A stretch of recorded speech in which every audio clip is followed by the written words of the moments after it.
shockingly, Jeff Russ not Yeah, here. not here today. Not here. Will Ortner is, though. Hello, Will. What's up? Big Willie style. BigWillBets.com.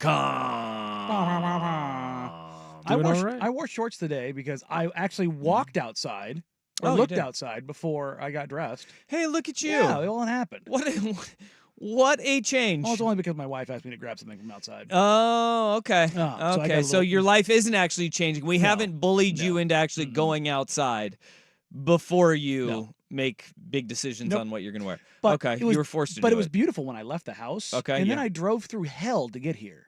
Absolutely know? pouring rain. I was like, what is happening? Oh, I had the most Oregon drive home yesterday on beautiful Highway 26.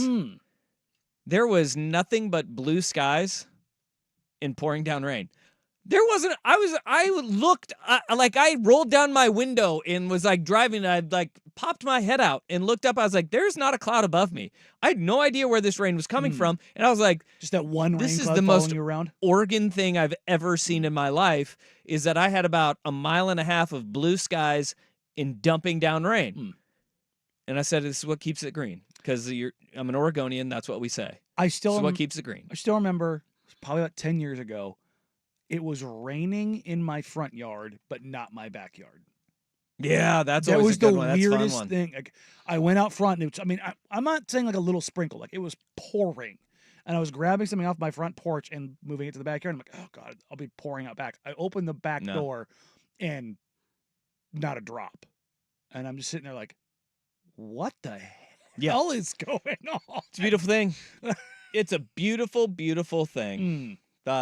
Hey, we got to start this off. P1 Orange O guy.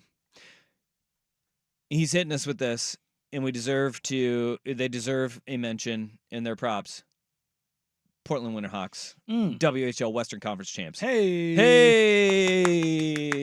go Winterhawks!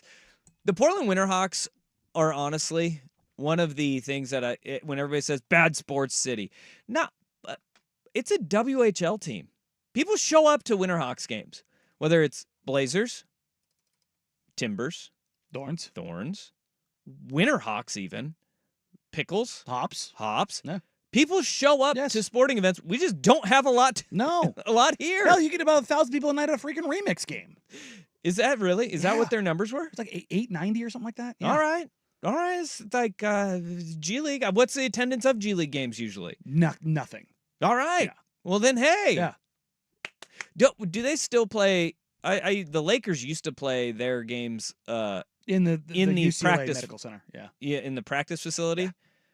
But they have stands in there. You said UCLA Medical Center. I'm imagining them in the lobby. There's a bunch of people it's all attached. So there's people like going in for their cancer treatments, to have a baby, and by the way, here are the Lakers, the Bay City Lakers, South Bay Lakers. South Bay Lakers. Yeah. Just got a game going on. We got a game going on here. It is really attached to the actual UCLA Medical Center.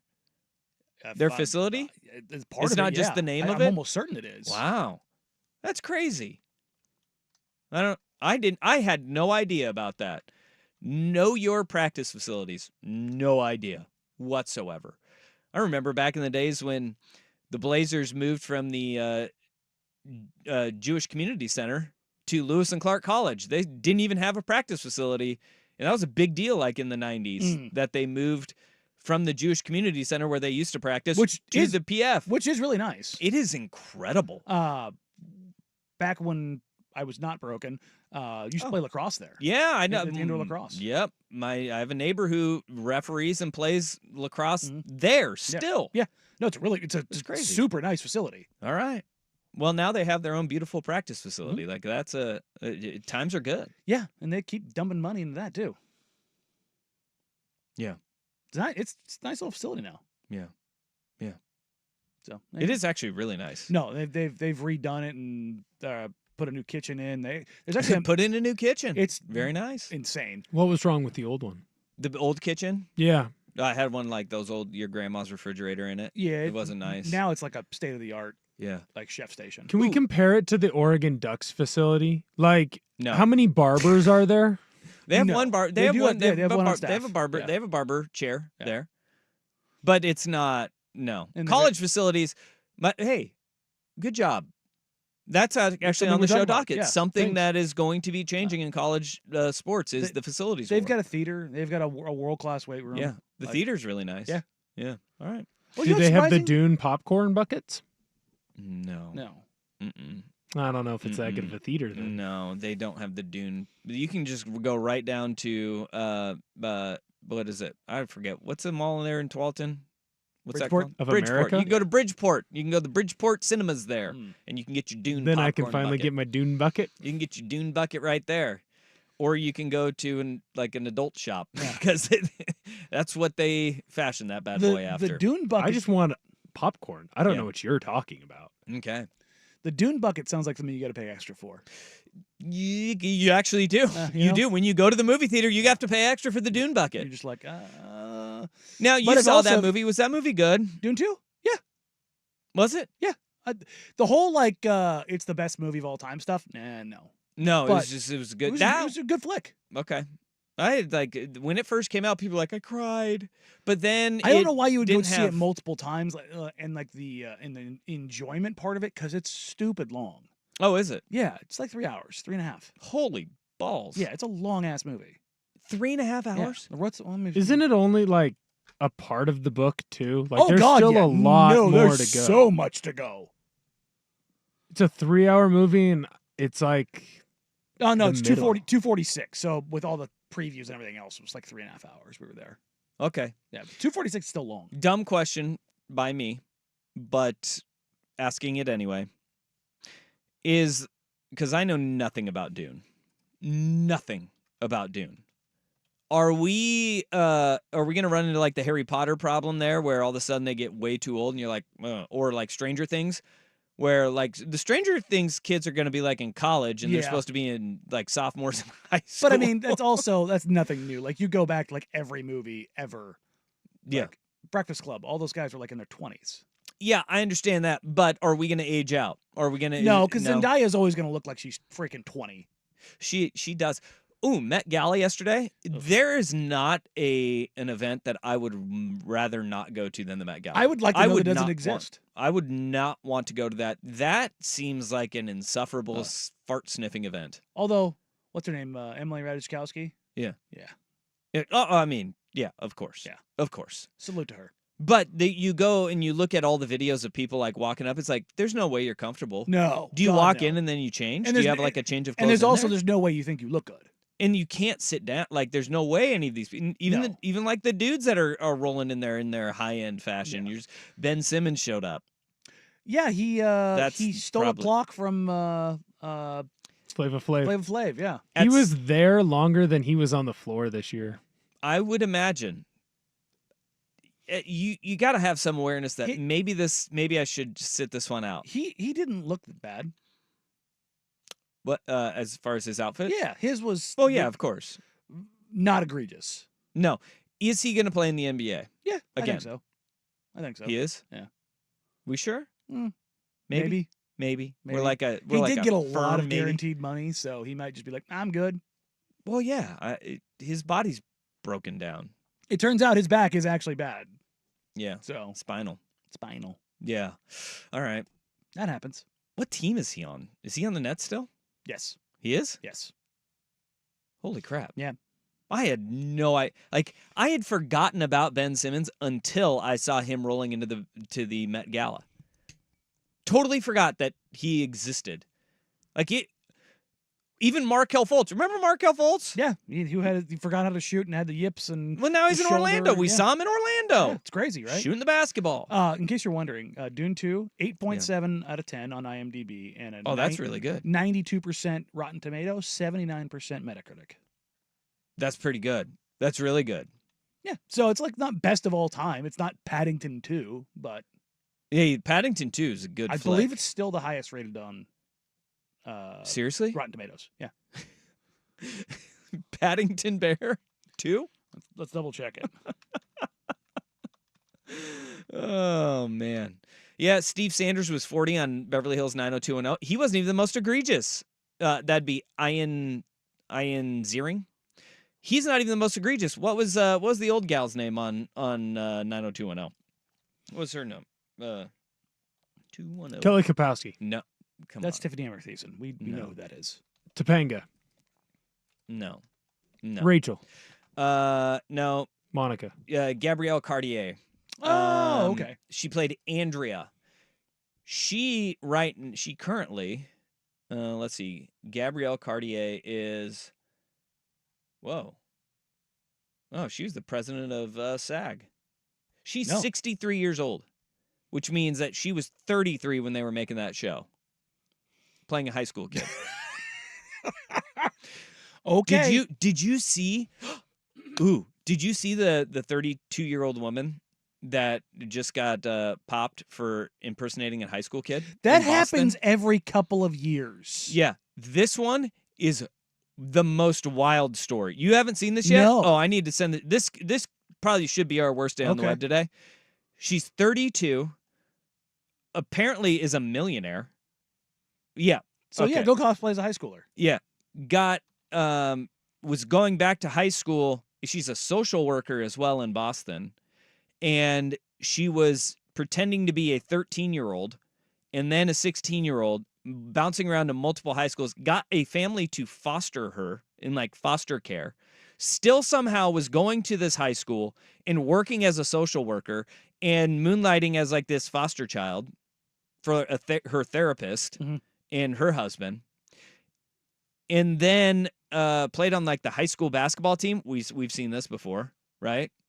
We actually had this when we were in high school at Grant High School. There was a dude who did that. We actually had this last year when we were with the woman.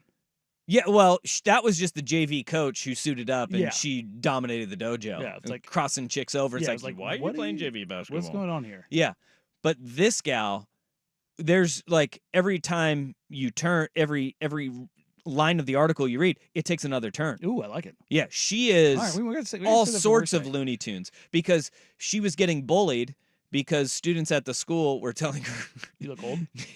you look like you're in your 30s, and they were cracking jokes saying white cracks. And she Wow. got kids in trouble for bullying her.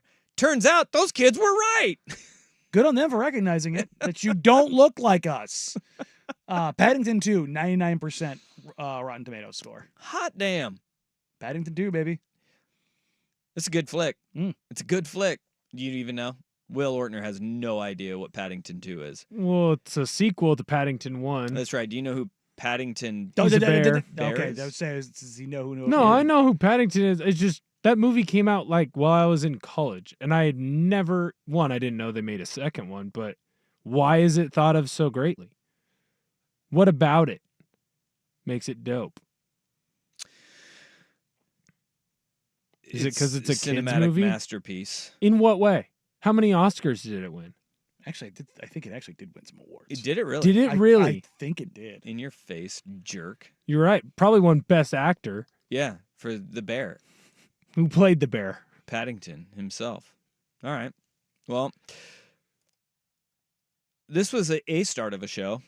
I'm not sure it's the one that we were wanting, but it was one. Oh, Did it win so awards? it was the highest rated movie on Rotten Yeah. Tomatoes, and then it got dropped, and it's now tied with this movie called Citizen Kane. No. Ooh, Citizen Kane. Is that about Patrick? No, it's not. Have you never seen Citizen Kane? I have no reason to watch that. You probably should. It's Alfred Hitchcock, isn't it? No. No. Michael Bay. Who is Citizen Kane? No. Oh my God! I was joking about Patrick, but I was serious about Alfred Hitchcock. Why should I have to watch this movie? What's so special about it? Is it in black and white? It is. Then It I'm not is. watching it. Okay. Okay. Not doing it. Pack him up. All right. You need to watch Citizen Kane. This is like, actually, you don't. What's it about? Don't watch Citizen Kane. It's about an eccentric billionaire. Orson Welles plays him. It's an eccentric billionaire, and his lifestyle becomes a recluse. It's a whole deal. It's not gonna. I don't feel like that enriches. You ever my heard of life at all. Xanadu? Nope. Okay. Is that one of the planets in Dune? No. No. I feel like if you've ever heard of Xanadu, it's got to be a drop. Yeah. It's okay. I hadn't watched it. Well, actually, I did watch it when I was in college, and then I watched it again on a flight. And it was it's a good. When next time you're on a flight, it's usually on like the free movies that you can get Xanadu there. or Kane? Citizen Kane. No. Oh my I God. took a like a movie appreciation class. Yeah, It wasn't in there, so I don't need to appreciate it. you're right. You don't. You're way too young for that movie to be anything of note for you. Just forget it. They even have pagers. I feel like that was a movie that was up there. Like if you took any film lit around our age, you had like a 50-50 chance of watching that. Yeah. It was either Citizen Kane or Gone with the Wind. It was. Didn't see that either. Oh my God. You didn't have a book report on Gone with the Wait, Wind that you you skipped and watched the hold on. movie instead? No. Hold on. You took a class called Appreciating Film, and Uh, neither something one like of that. those were recommended to you? What did you No, watch? Biodome? Yeah. No, we watched that stupid TV show where the guy like sees the ghosts. You know what I'm talking about? On ABC. It's like called Pushing Daisies or something like that. It sucked. What? And then what's the Pan's Labyrinth? Is that what it is? Is that the Okay. Spanish film? I watched that one. And I made a film. It was pretty dope. Okay. I got an A in that class. It doesn't sound hard to. Yeah, You wa- that sounds like that teacher was mailing it in. You were watching Pushing Daisies? Yeah, the TV show. Do you remember that? It had like some artsy thing, and that's why we had to watch it. We watched Oh, like my 3 of those. That was a whole quarter. So like we watched 3 or 4 of the classes were just watching that TV show. 2 or 3 were watching Pan's Labyrinth, and then we made our own film. It was dope. All right, cool. What'd you make? I think it This was is like a gonna be an mime adventure. movie. So I think I died. I think that's what happened. A mime movie? Yeah, you couldn't like talk. You had to like A silent do film. things. Those are and- called. a mime movie. No, but silent- you were mimes. silent But film. I was a mime. You were a You mime. don't understand. I understand it's a silent film, but it was Please- a mime movie. It you- was a silent film about mimes. And tell me you did like the glass case. Do you get were the irony? trapped. Yeah, I get what you were going with there. You really thought that one through. I got an A. How many? What are they called? Blitz balls? What'd you call them? What? What are those little Oh, buzz balls? Buzz balls. How many buzz balls did you have in the making of that movie? None, but I was a little loco. That sounds about right. And there we have it. There we have it. All right. Okay. That's Talking Films with Will Ortner, who took Appreciating Film and Didn't watch anything. watched Pushing Daisies, apparently. I did. I appreciated it. All right. I thought you know, it actually made me feel better that it was Pushing Daisies and not Quantum Leap, because when you were talking about seeing ghosts, I thought you were going with like, we watched Scott Bakula in Quantum Leap. That show didn't start until like a couple of years ago. No, again.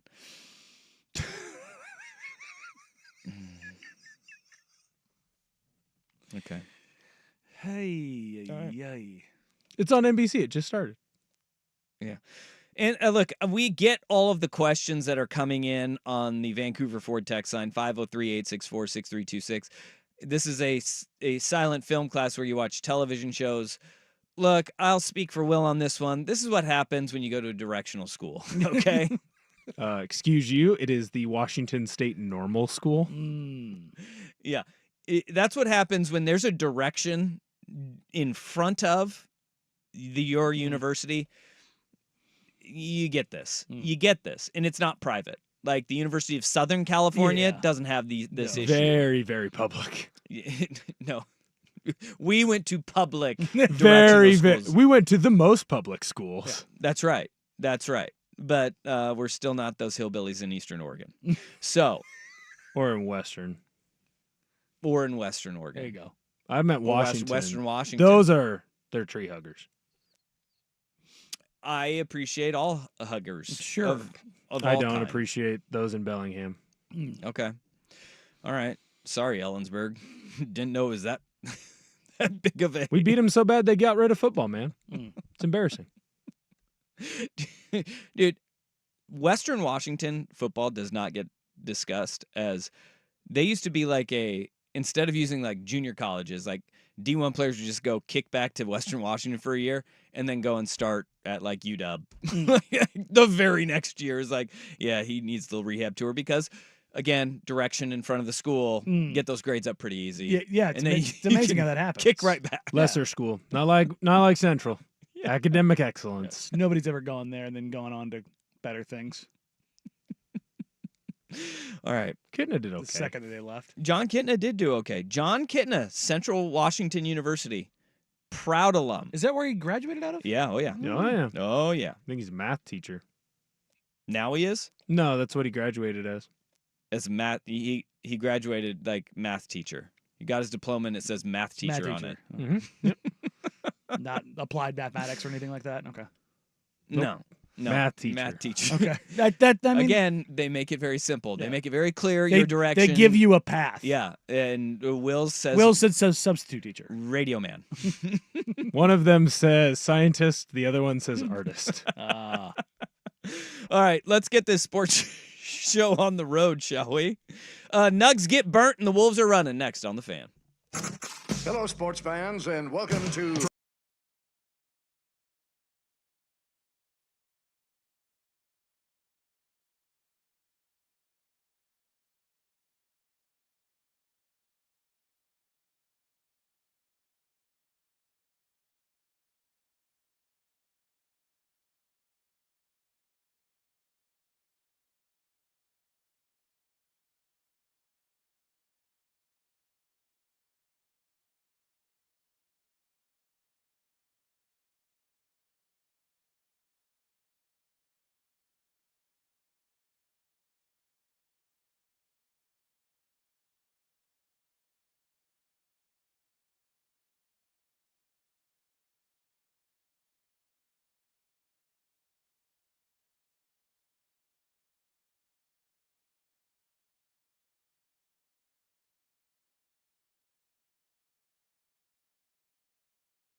butt kicking of epic proportions last night.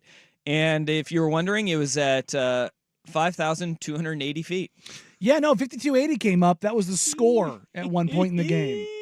And it read right across their jerseys. That was a great. Whoever did that, they are a genius because they waited for that blowout to get to the point where it was 52-80, and they took a picture of their television in the scorebook and said, "Man, Nuggets are really leaning into this 52-80 thing." Unbelievable. Absolutely. The Timberwolves winning game one, close game, not a surprise. Like you expect this to be a pretty good series.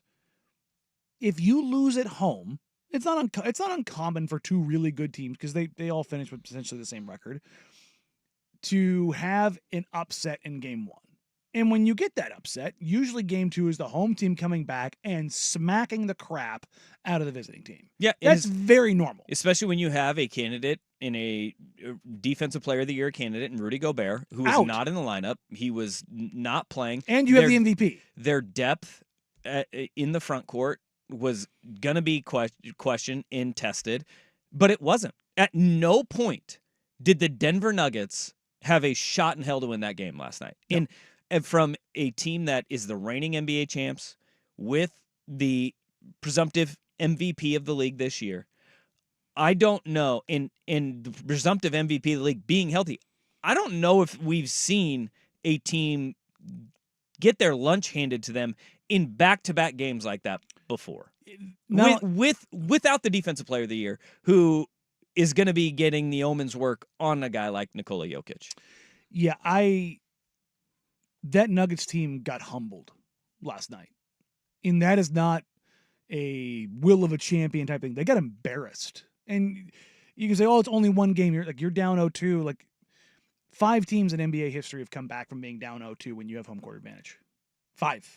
Do you know which ones they are? Because that's an interesting stat. None of the teams are good. As far as the teams that they beat to come back. Like this Timberwolves team is by far the best team. Like I want to say it's the 2015 Clippers. No, 2021 Clippers against the Mavs. They came back. 2015 it was Rockets and somebody. You go back to like the late 90s. There's one in the 80s and there's one in the 60s. Wow. It doesn't happen. Yeah. And when it does, a team that's better goes, "Oh crap, we better wake up." The other team was kind of a plucky upstart team, right? Like 2-3 years ago with the Mavs, you had a young Luka, right? Which you had a loaded Clippers team. It was like, calm down. We're going to go ahead and settle this. This Timberwolves team is terrifying.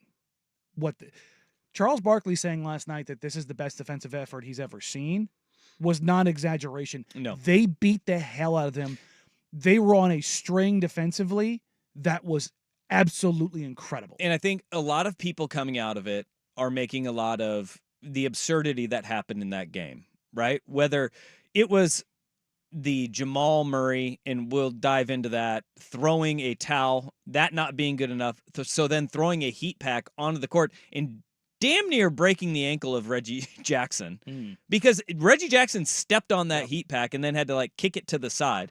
And he ended up leaving the game with an injury later. So dangerous play and a stupid play by Jamal Murray to do that. And Mike Malone's meltdown. And they lost that game when Michael Malone went prison Mike, and he came out onto the court and he started getting in the face of Mark Davis in the first quarter of that game. That is when you knew everything, all the composure was gone from that Denver Nuggets team because they were frustrated with the style of play. There was a level of physicality that the officials were allowing to be played in that game. Denver looked uncomfortable by it. Jokic specifically looked all out of sorts. Mm-hmm. The fact that he only had 4 turnovers to his credit, that is some hometown scorekeeping if I've ever seen it. Yeah. And there's so much to go into in this game. There's been a lot of, Jamal Murray's not doing what he's supposed to do. It's like, Jamal Murray's not doing what he's supposed to. He's coming off a calf injury. He's very clearly limited, but he also has been awful. Aaron Gordon, I don't care about his 20 points. He was a disaster last night. But Jokic, one of the things that Denver media and Denver fans have loved to parrot is he doesn't actually care about basketball. Look how how much it doesn't matter to him. Ha ha ha. And it's like, maybe we should actually wonder, does he care about basketball? Because he has just meandered through the playoffs so far. And he's still been great, but he hasn't been his typical greatness. And I know it's like, it sounds so knee-jerk. He's like, he's an all-time great. I'm not taking that away from him. He's looked like crap. He's looked disengaged defensively. He's been hunted. There's just something doesn't look right. And maybe he's tired of his brothers getting in fights in the stands. I don't know. We had talked about this against the Lakers, but the Lakers, their big adjustment was targeting Jokic on the defensive end of the floor. And he went from not being a good defender to this playoffs, he looks like a liability for long stretches on the defensive end of the floor. And that was my question going into this series was, could they test Jamal Murray? I mean, that's the kind of thing. It's like, because if you make him work on both ends and then all of a sudden he can't be as productive on offense, that was going to be their undoing. And he doesn't look right, but that is not the excuse that Denver can hang their hat on. God, no. Because Jokic hasn't been engaged. The length of Minnesota on the defensive end. Like, and yeah, Jokic not looking engaged is also, I think, a massive part is the way that Minnesota is playing. Oh, he's taking them out of it. Minnesota, this isn't like Jokic not showing up or not caring. This isn't just, Jamal Murray being injured. This is Minnesota coming out and breaking their will, because I think the most impressive part about that Minnesota victory last night was something that it was what Minnesota wasn't getting. Mm-hmm. And we'll get to that after Will with SportsCenter. Now,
In my opinion, in that first quarter, they exited the first quarter with an 8-point lead, and to me, Ant Edwards having only 5 points and not being a part of the scoring load. Everybody else doing something. Every single other person, whether it was Karl Anthony Towns showing up in a playoff game, whether it was Naz Reid again with another great performance, and McDaniels, who he only had 5 points, but everything he was doing was frustrating the Denver Nuggets. I thought that was the most impressive part, is that they blew them out of the water early without Ant Edwards going off and saying, hop on my back. Now, his 27 points made a game that would have been like a 15-point win into a 26-point win. Yeah.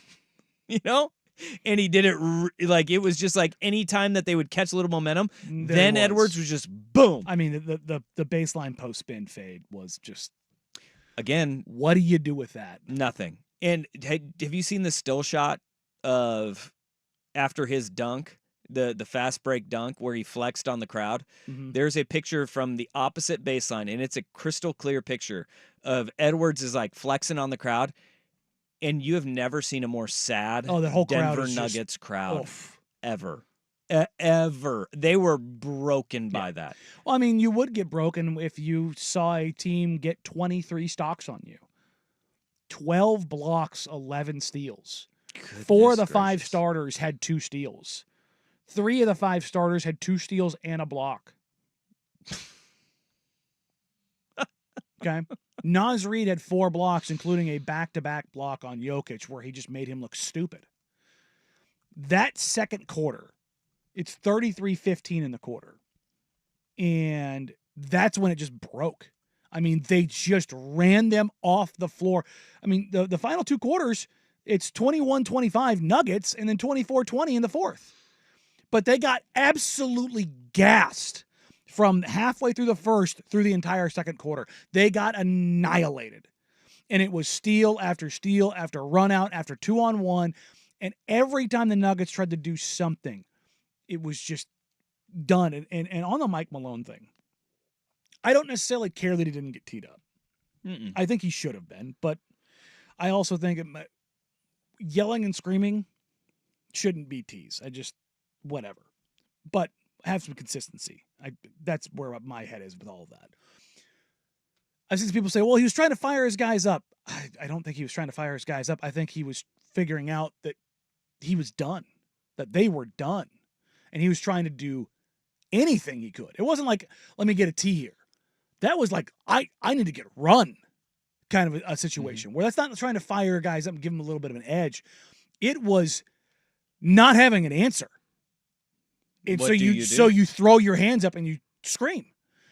And I think you saw that just matriculate through the entirety of the roster. Jokic just throwing his hands up every time that he either lost the ball, missed a shot, or somebody missed the cut, or just some breakdown. Jamal Murray, he didn't just throw the heating pack on the floor. 2 minutes before that, he threw a towel. Yeah, wasn't good enough. Didn't make it. That's the thing, is like, I think he did that, and he's like, I need to make sure something gets to the floor. Like, it was just like, they found ways to just mentally break. And I have never seen a team that this is normal to see from a young team.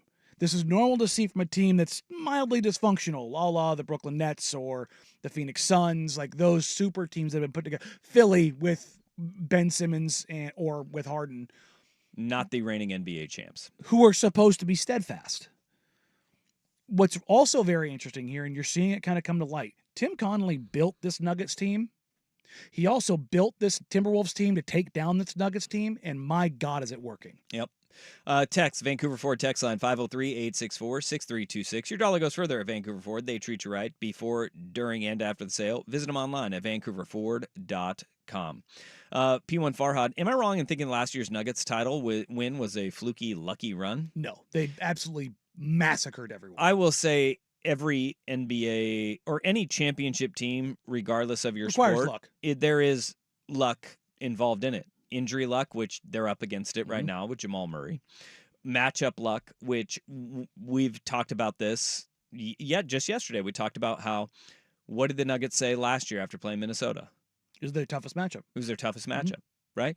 But they caught a team that was young and not ready at that time, and then you catch them a year And later also, it had Patrick Beverly. with a ton more confidence rolling their way, and boom, like this Minnesota team. There are also teams that arrive, right? And we're going to see tonight whether that is the Oklahoma City Thunder ready to arrive in the NBA playoffs. Minnesota has proven they're ready for it, and there's a lot that goes into it. There's also this text by Nuggets got gassed by the Lakers. Lakers are just older and without the Minnesota supporting cast. They're nowhere close.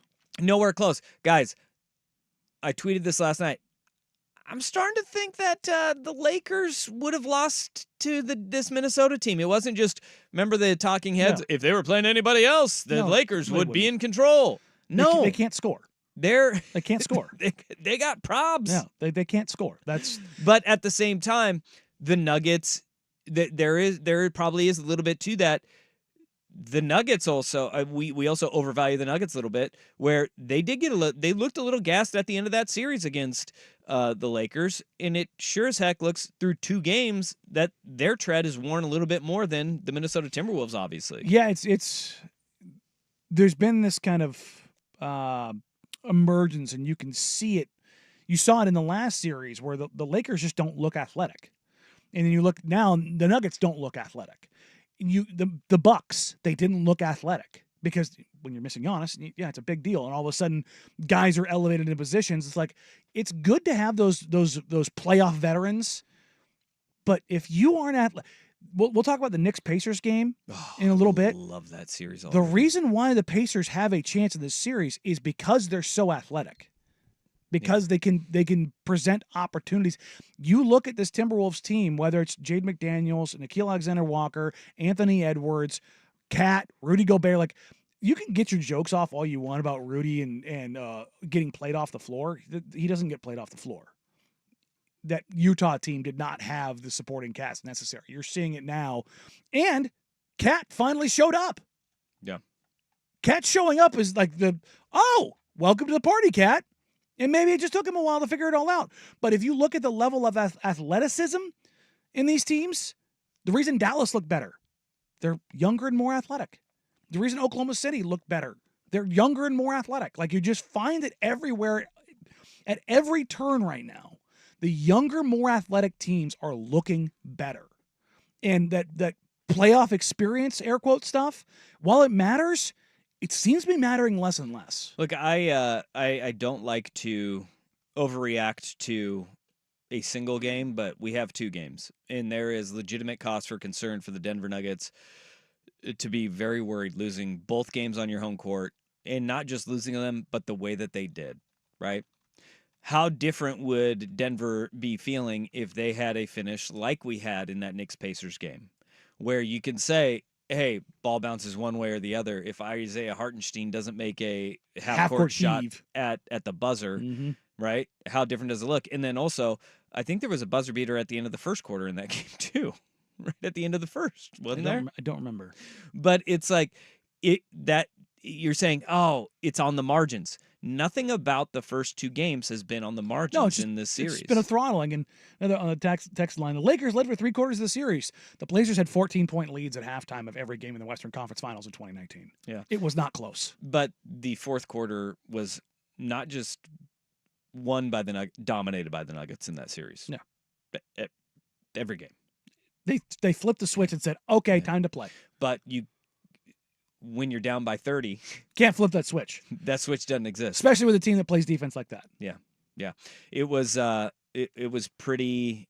It's pretty jarring and eye-popping to see what this Minnesota Timberwolves team did. We're gonna have to dive into the Jamal Murray saga a little bit later in this show because of the fact that what Jamal Murray did in throwing that heat pack on the floor.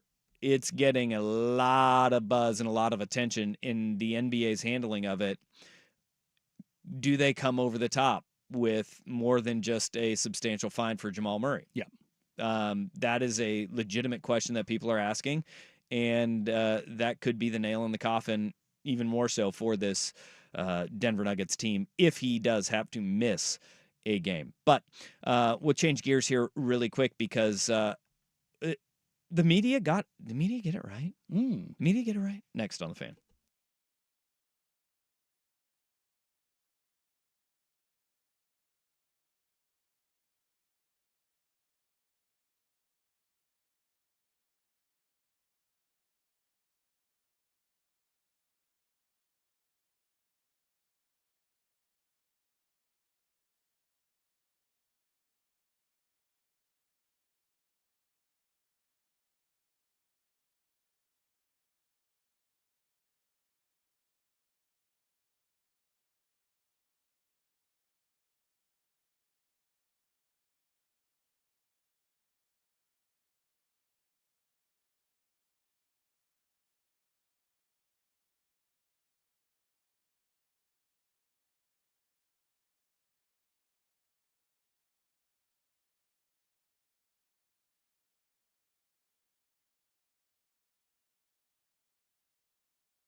You got the Cavs and the Celtics, game one of their Eastern Conference semifinals in Boston. Not nearly as interested in that series. It's just kind of a weird matchup. It is. If Boston lays an egg, that's where you sit there and you go, roll. Wow. But then we have Dallas taking on another plucky upstart team like the Minnesota Timberwolves. Very interested in this series. In the Oklahoma City Thunder. You got Dallas OKC, and there was a lot of buzz heading into this year about guy year 2, but entering his rookie campaign, and Chet Holmgren, who missed last season with a foot injury. Was it? Yeah. Foot injury. Liz Frank. That kept him out all season. And there was a lot of buzz throughout the season that pretty much ended, at the end of February, about will it be Chet or Wemby as the rookie of the year. Yesterday, Victor Wembanyama named the unanimous rookie of the year. 6th unanimous rookie of the year. 6th. Ooh. Who are the other 5? I know one. I know 2. Do you? I do. Give me Go. the other two. Give me Well, two. the last one me was two. Karl Anthony Towns. He won in 2016. Okay. One Damian Lillard won. Mm-hmm. Is unanimous. Indeed. Is Duncan gonna fall on there? I don't know. I don't know. I'm gonna say I knew two. I'm trying to remember off the top of my head who the unanimous ones were. Hakeem. We got Ralph Sampson, David Robinson, That's what it is. Ralph, not Hakeem. Blake Griffin, Yep. and Damian Lillard along with Karl Anthony Towns. Doesn't happen very often. Blake was like Chet too, because he missed his real rookie year. He had to have knee surgery. That's a pretty distinguished list. Yeah. I mean, all those guys are really damn good. And Dame won his in the same year Anthony Davis was drafted because Anthony Davis didn't play. Oh yeah. Hmm. Oh yeah, Anthony Davis. And Brandon Roy would have won Rookie of the Year, but Chuck Swirsky voted for Andrea Bargnani. Oh, really? Yeah. I forgot about that. And Chuck's an incredibly nice guy. For those that he voiced the Bulls for forever. Wow. He's not thrilled with that one. Yeah, I He think regrets he's gonna, that He's one. going to call takebacks. Yeah. He's on that. He regrets that. Who one. did Roy Yikes. lose to? He won. He won. He won. Oh, he would wasn't. have been He would have been unanimous. unanimous. Oh, He okay, would have been okay, unanimous I Rookie was of the Year. confused. Yeah. I was like, I Yeah. swear He did not lose. No, he won Rookie of the Year, but he was not unanimous because of old Chuck Swirsky. And Bargnani played for Milwaukee at the time, Toronto. right? Or Toronto? Toronto. Oh yeah. Bogut was Yeah, Milwaukee. that's what you're thinking Okay. of. Yeah. I forget my No, tall Bargs- white stiffs. Yeah, no, Bargs was in Toronto and then they pawned him off in New York. Yikes. Wow. But Wemby gets the unanimous Rookie of the Year, distinguished honor. Chet did not get Did unanimous second. Oh, really? There's one vote. One vote went to Brandon Miller for second. Really? Mhm. Did Scoot get any? I didn't look at any. I of it. didn't. No, I mean, he shouldn't. No, I'm just asking. Did he get like a fourth place vote? No. A third place vote? No. I don't know. I don't know how. Mm-mm. I don't know how the voting for Rookie of the Year works. No, but the all rookie teams are going to be out, I believe, next week. Okay. So, and I wouldn't be surprised if Scoot ends up on one of those teams. Well, I mean, it's really hard not to. I mean, you think of it. You have. It's only 2 teams for Rookie of Yeah. the Year, right? 10 But spots. 10 spots. Yeah. And he was the number 3 pick. He played a lot of minutes, Mm-hmm. folks. And he had a lot of productive minutes. Didn't result in wins. No. But you're also looking at a draft class that didn't pop anybody's eyes on this past season. You know, it was Victor Wembanyama and then everybody else. Oh yeah, I mean, but Brandon Brandon Chet Miller played well. and Pajemski had a really good Down year. at Golden State. Yep. There's some good players out of this draft class. Eamon Thompson was another guy who They are really started good. to show. Yeah. They are good, but they're So- not. Then nobody. It didn't blow anybody's hair back. This rookie class. We've had rookie classes that have been far more productive in year one, and this year it was an okay draft class. You think he gets on that second team all rookie? I think so. All right. I think so. Are they going positionless like the All NBA is? Because I being a actually- guard would help him tremendously. Yeah, I don't know on that on the rookie teams. Because positionless for Because- All NBA voting is going to change things tremendously. Because here's the thing, Cason Wallace is going to get a lot of love from Oklahoma City, he did have a very good Yeah, he did, season. on a good team. And then Keontae George for Utah is a guy I could see kind of sliding in there too. So there is a world where Scoot can get pushed out. Like it's going to be close. I don't think anybody would bat an eye at it. No. Either. But being the number 3 overall pick, it really helps you, especially when you can look at the stat line and you can say, "Oh yeah, he had a more productive year than maybe we thought, wins and losses wise." But Wemby gets the unanimous All Rookie of the Year, unanimous. That His- dude is going to be. His number, like Where does he fall on the All NBA? Does he get any? he's going to like, get some votes, but he's not going to third make teamer? it. He's going to finish probably second in Defensive Player of the Year. I think. Well, he's gonna yeah, finish, leading the NBA in blocks I as a think he's going rookie. to finish ahead of Bam. I as weird as that is, I think he might finish ahead of Bam, finish second. Gobert's going to win it. And Rudy Gobert should win it. Yeah, it'll And be people s- wanted to downplay his, not being there last night and being like, see, they could win without him. No. He's been phenomenal. Chris Finch last night said something I thought it was great in this press conference following the game. They're talking about not having Rudy. He goes, even if we didn't have Rudy, Rudy's responsible for our defensive attitude and our communication and how we go about our business. He is the one that has instilled that. It comes from him. And I was like, that's a really cool thing to say. All right, I got something that just the last little nugget before we move on to what I think this throwback series that we're getting with the Knicks and Pacers is going to be so damn fun to watch. And it's going to get even better, if you can believe that. But I have one last hangover nugget from the Timberwolves and the Nuggets, their first 2 games of that series. That's how we start hour number 2. We also got our worst day on the web. And we got some football stuff we're going to get to as well. Danny and Dusty on the Fan.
1080 AM, 99.5 HD2, the Odyssey app, or youtube.com/1080am the fan, or twitch.tv/1080am the fan. Thank ya very much for partying with us.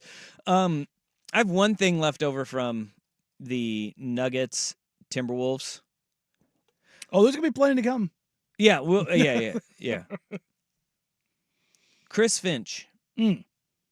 Does he need to be on the bench any longer in the playoffs? There's been 2 games since he ruptured his patella, got surgery on his patella tendon. He coaches from behind the bench, does not pace up and down. He's just sitting back behind, chilling behind the bench, and they are dominating. I wonder if having like a little bit of a different view and having somebody else be the guy that communicates is a little bit different. It's, not that they had any problems with, I don't know, the Phoenix Suns when he was roaming up and down the sidelines. They've been, but we all know coaches, athletes, creatures of habit. Yeah. This has got to be messing with him. If things are going just well, enormously. Does it change the way that he was a pacer? He would walk up and down the sideline, and he was always moving. Does he become now just a sitting coach? Does he go all Phil Jackson? Yeah. Get a big old butt pad and park his rear for 82 games every season. I will say, Phil's chair was always magnificent. That butt pad was. It stood up like 8 inches off his chair. To be fair, Phil was, 6'8"? Yeah. Tall man. Bad back. I've sat on the Blazers have those big pads for the players on the players' seats. I've sat down on those to have a couple talks. It's if you're a short-legged man like me, you're like a little kid. You're dangling. You're all dangly legged. Dangly legs all Do you swing your legs when you interview the Blazers? I was like, oh, man.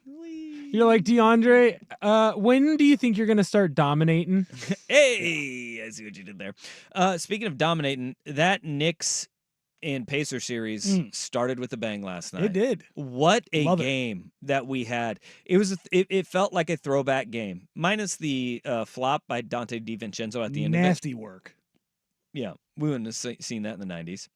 But it felt like the old school Pacers-Knicks series. Yeah. Physicality was there.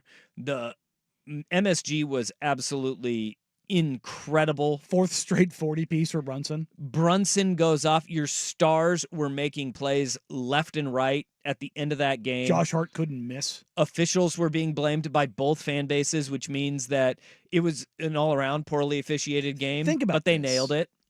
The Knicks won this game scoring 121 points, and they got 3 points off the bench.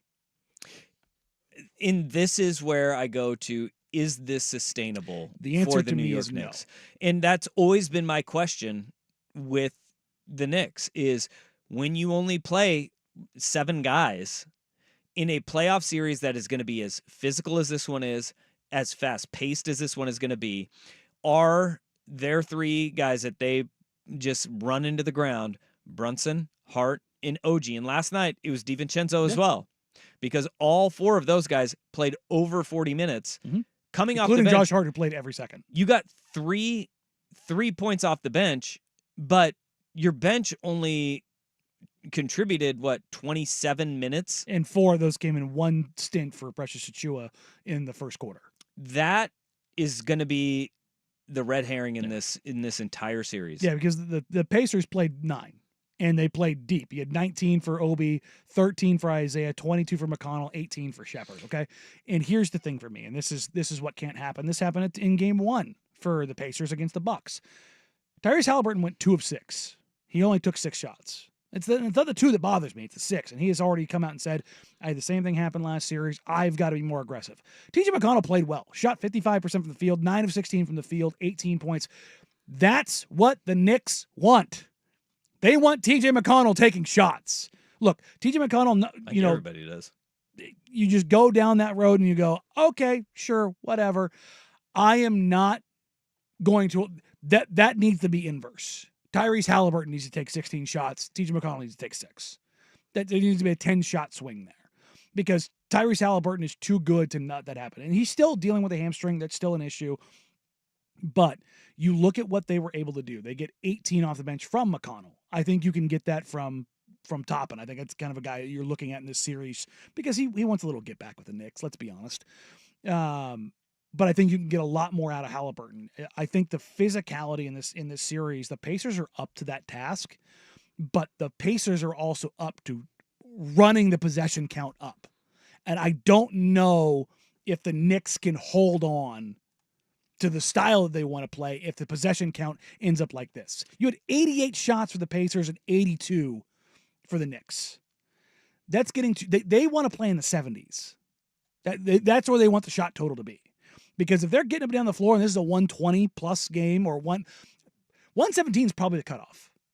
If it gets over 117 for either team, you're in scary hours if you're the Knicks. Because Scary hours last night. you have to hope and pray that guys are hitting shots. But this is also what we saw in that Philly series, too.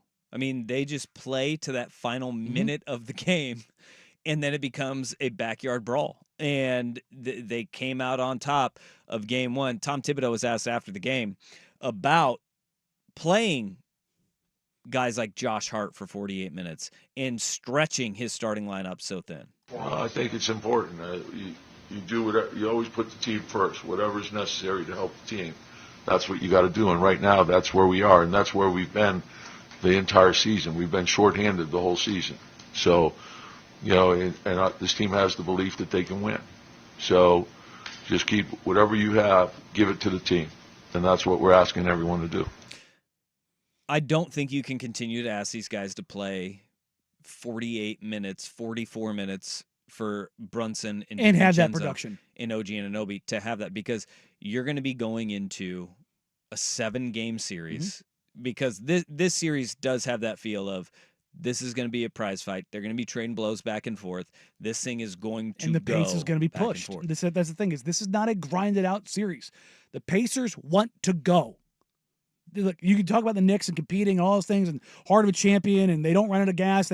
There's some truth to the Villanova guys and just being able to, but 40 points, 4 games in a row, that kind of usage in 40 minutes a night, Brunson is going to falter. He's like, it's not me like preying on his downfall. It's just, it's going to happen. You're not going to get 40 from him. And then what?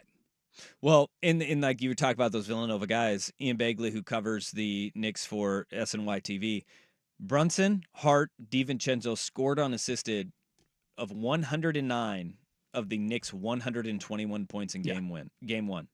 Brunson had 43 points on 26 shots, joining Jordan, Jerry West, and Bernard King as the only players to score 40-plus in 4 straight games. Hart had 13 rebounds, 8 assists, and 3 steals. Look, I love all 3 of these guys. I do. I think they're all phenomenal players.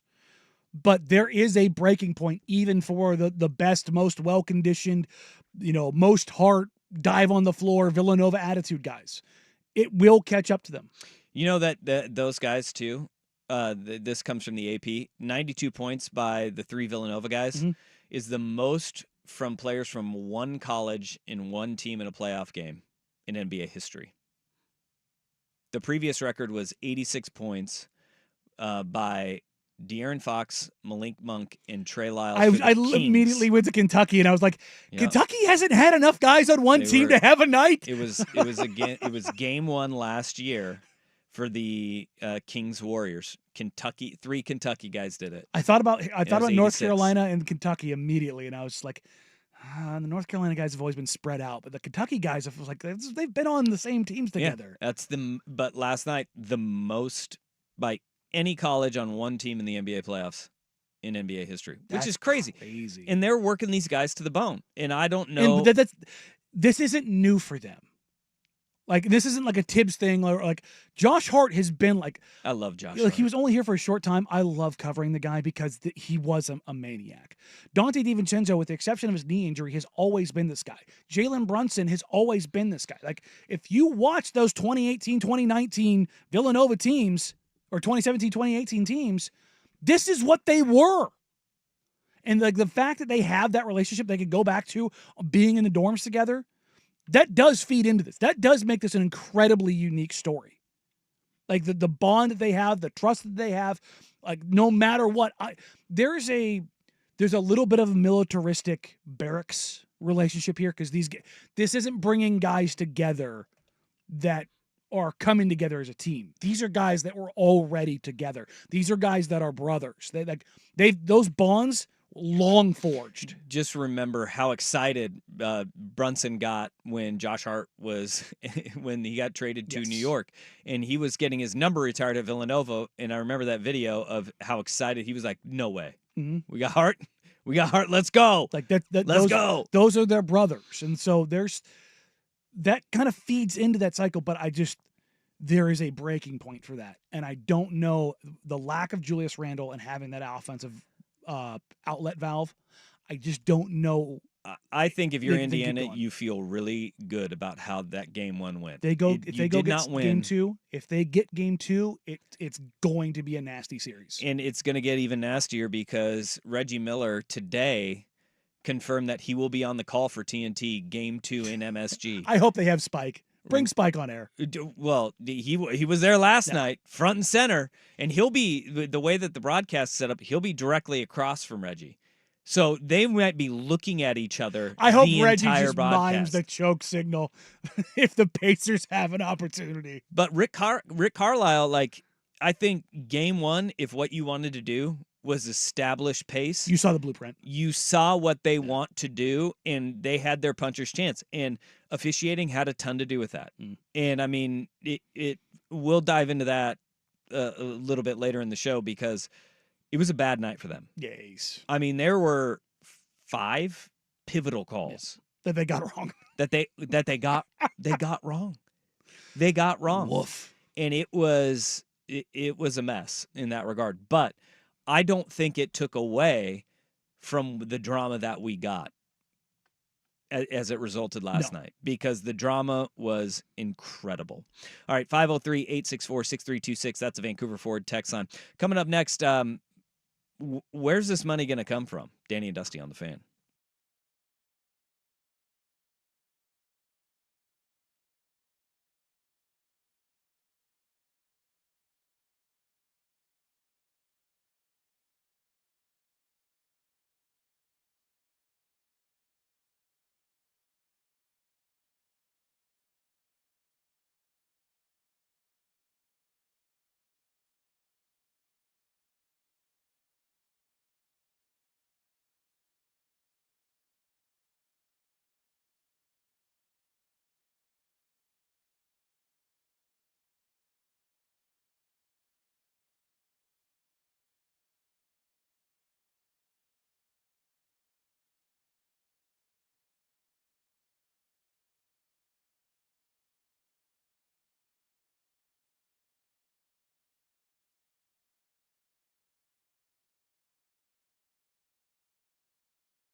Langdon Farms Golf Club.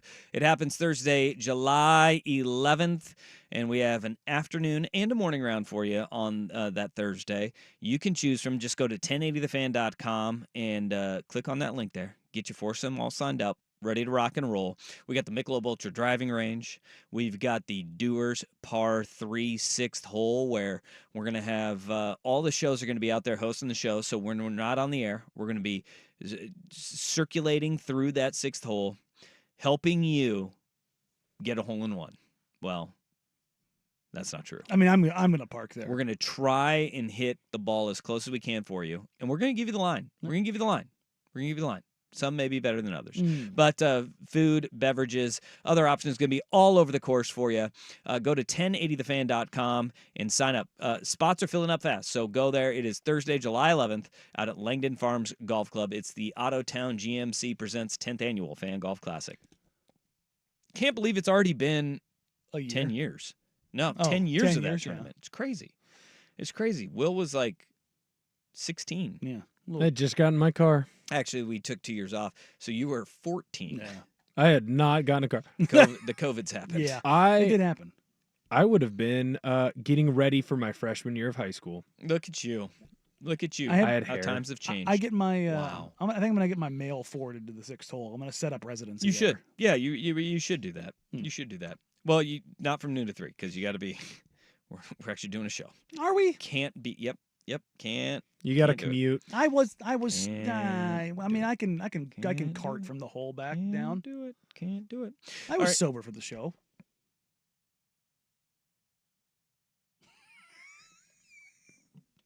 That is fair. I was there. He was sober, I was sober for the show. He was sober for the show. The second the show ended, I was not. Yeah. Okay. I'll give you that. Like literally the second We that got it- off air, and I grabbed a ranch water and threw it down. Yep, Did that's you right. take a nap in the bunker? Was that you, Danny? No. No. No. Was there someone on this show that had to take a bunker nap at one point? No, that was the next show. That was That was sober. Sucanic, and it wasn't in the bunker. It was on the tee box and on a green. Yeah. But I got him up and I got him mobile, and he finished that round. All mean, right, I tried we got to. it done.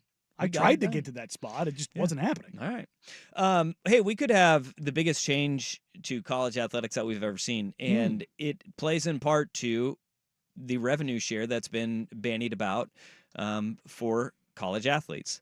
Ross Dellinger of Yahoo Sports, he's getting the inside stuff on what this may look like moving forward for college athletics. And it isn't just about the compensation for athletes that is going to be changing dramatically, because what they're negotiating right now as part of the settlement with 4 ongoing cases against the NCAA, mainly House versus the NCAA, is they're establishing a salary cap, okay, between $17 and $22 million per school per year.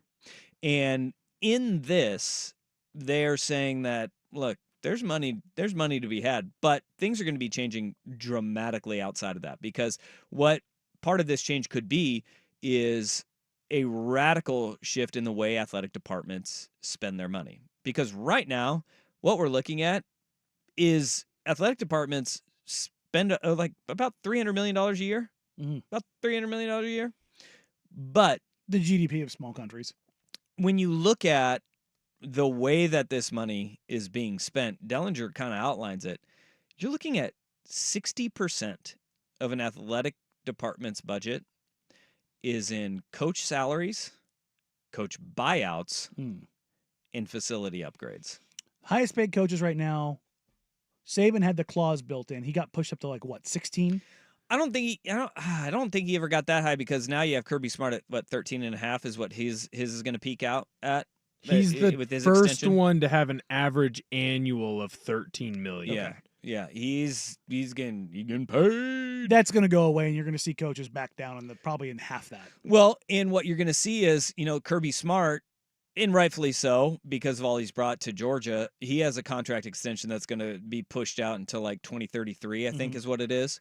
And so with that, I think what we're going to see is smaller contract lengths for coaches, because of the fact that they're not going to be able to afford buyouts anymore. $76 million to make Jimbo Fisher go away, $45 million to make Gus Malzahn go away.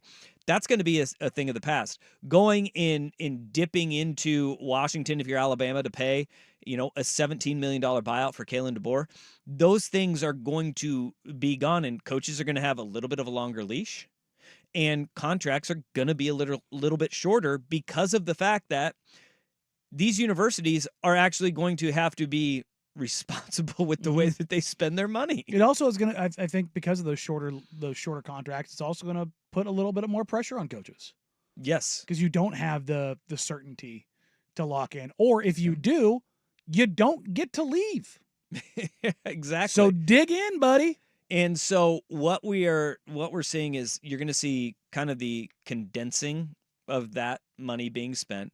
Facility upgrades are going to be almost strictly donation based at this point moving forward, which means if you have new and updated facilities heading into this new era, which could start as early as next football season, they're saying 2025 season, not this upcoming one, the next season. 2025 is when this thing could start, where you see a revenue share. If you don't have those facilities already done, we're going to start seeing universities have to make that choice of, all right, we're going to dial that back a little bit, right? Or if you want those facility upgrades, it's going to have to be private donations off the top, a la what Phil Knight has done at Oregon for a really long time. But what I think it does is it puts universities like Oregon State is a great example of this. They just finished. They have magnificent facilities now. They just spent all their money.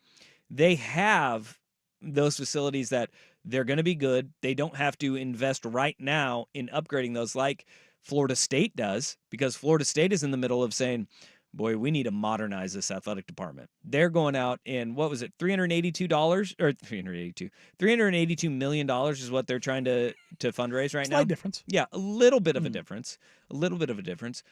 They're trying to fundraise $382 million right now because they see this writing on the wall. Yeah. It's going to be really interesting, too, because the expansion of what this allows for the teams at the top, but also the diversification for the other teams when you talk about how the money is going to be distributed across other sports. Yeah. In that the scholarship increase. So Dellinger highlights that you might see rosters, which were expanded on the football side, actually cut back down for what the allowance is, but also universities, I almost said teams or programs, which I mean they kind of are now. It's not no longer amateur. You could see a team or a school like Oregon State, who the baseball team, you've got 32 guys and you got an average of 11 and a half scholarships. You could just go and be like, we're going to throw scholarships to everyone. Yeah. And we're going to be a baseball powerhouse. And that's kind of where you may see these rosters go from 120 cut down to like 100, but you could go from 84 to 100 scholarship football players. Which 16 more scholarships on the top 30 teams.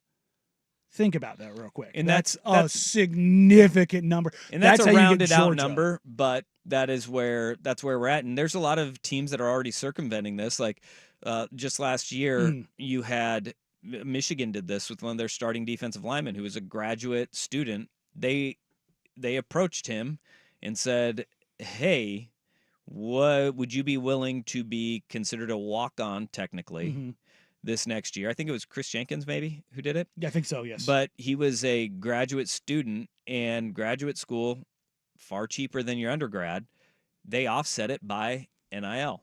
And so he was technically a walk-on, non-scholarship counter. But getting NIL money to compensate for the exact amount of his school while also giving a scholarship to another player, a younger player. Bingo. But also think about if you go from 85 to 100 scholarship athletes, that's how you get Georgia again. You get where they all of a sudden the depth starts backfilling because they can offer that if they can keep guys on campus. What I find interesting from what Dillinger's kind of pushing out there right now, though, is that so the Big Ten is leading the charge to settle these lawsuits. Everybody's on board. Let's go. The rest of college football is a little bit more apprehensive about it. Hold on here, guys. And it's shocking. The SEC is not wanting to adapt sooner than everybody else because why would they? They got a good thing going right now. They have the advantage right now, so they don't want to upset the apple cart. So, but what you could see is conference by conference could have separate salary caps. Mhm. So the Big 12 can't earmark $22 million per school per year. They may be more comfortable at $18 million per school per year. Whereas then we have the separation of the Big 10 and the SEC, which obviously will More is be able better. to do that.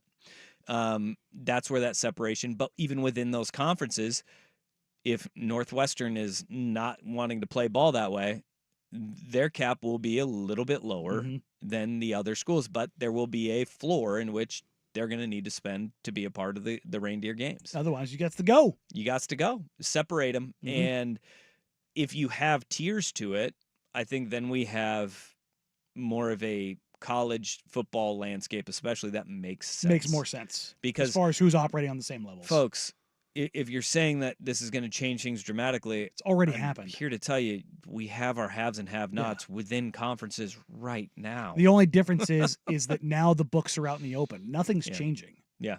And so this will be a really interesting one, because there will be some universities, if you're reading the tea leaves of what, Dellinger's reporting, there's already universities that are like, we don't feel comfortable going down this road. And so they may be out. And there may be schools that are willing to jump at that opportunity to get back into it. To get out of the Reindeer Games. I wonder how this would affect a school like Arizona, who's in just so much debt because of a quarter of $1 billion accounting error.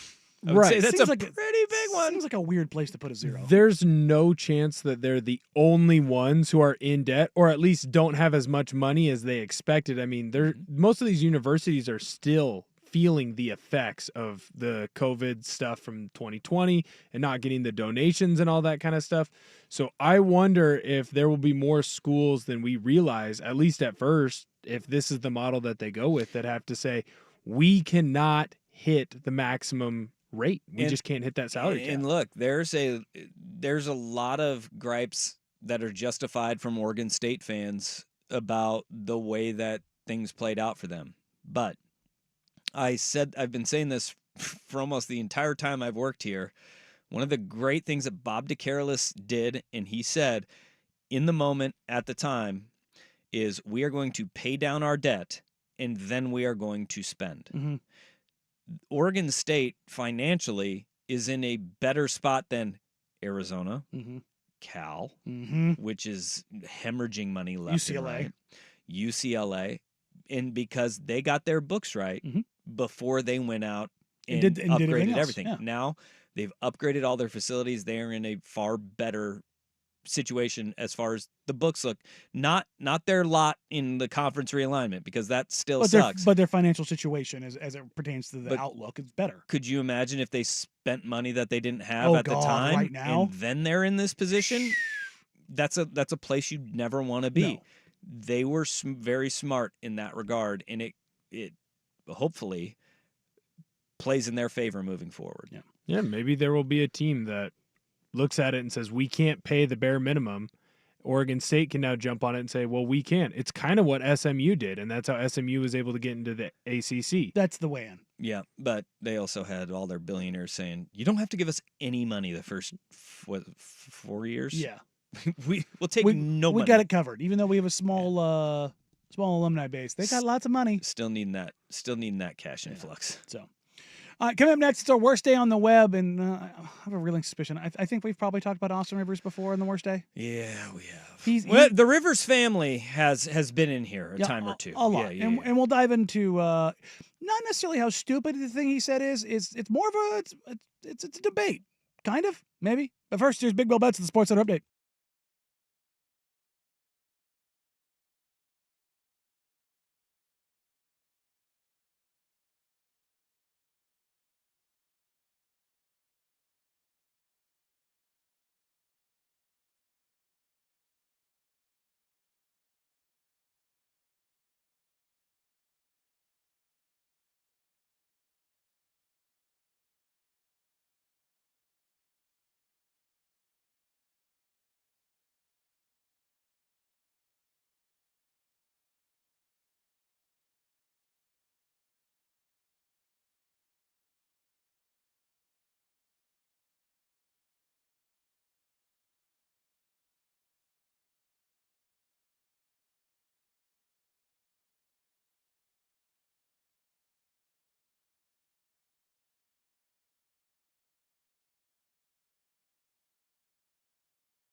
Austin Rivers went on the Pat McAfee show, and it's not the dumbest thing he's ever said, but it's up there. Oh boy.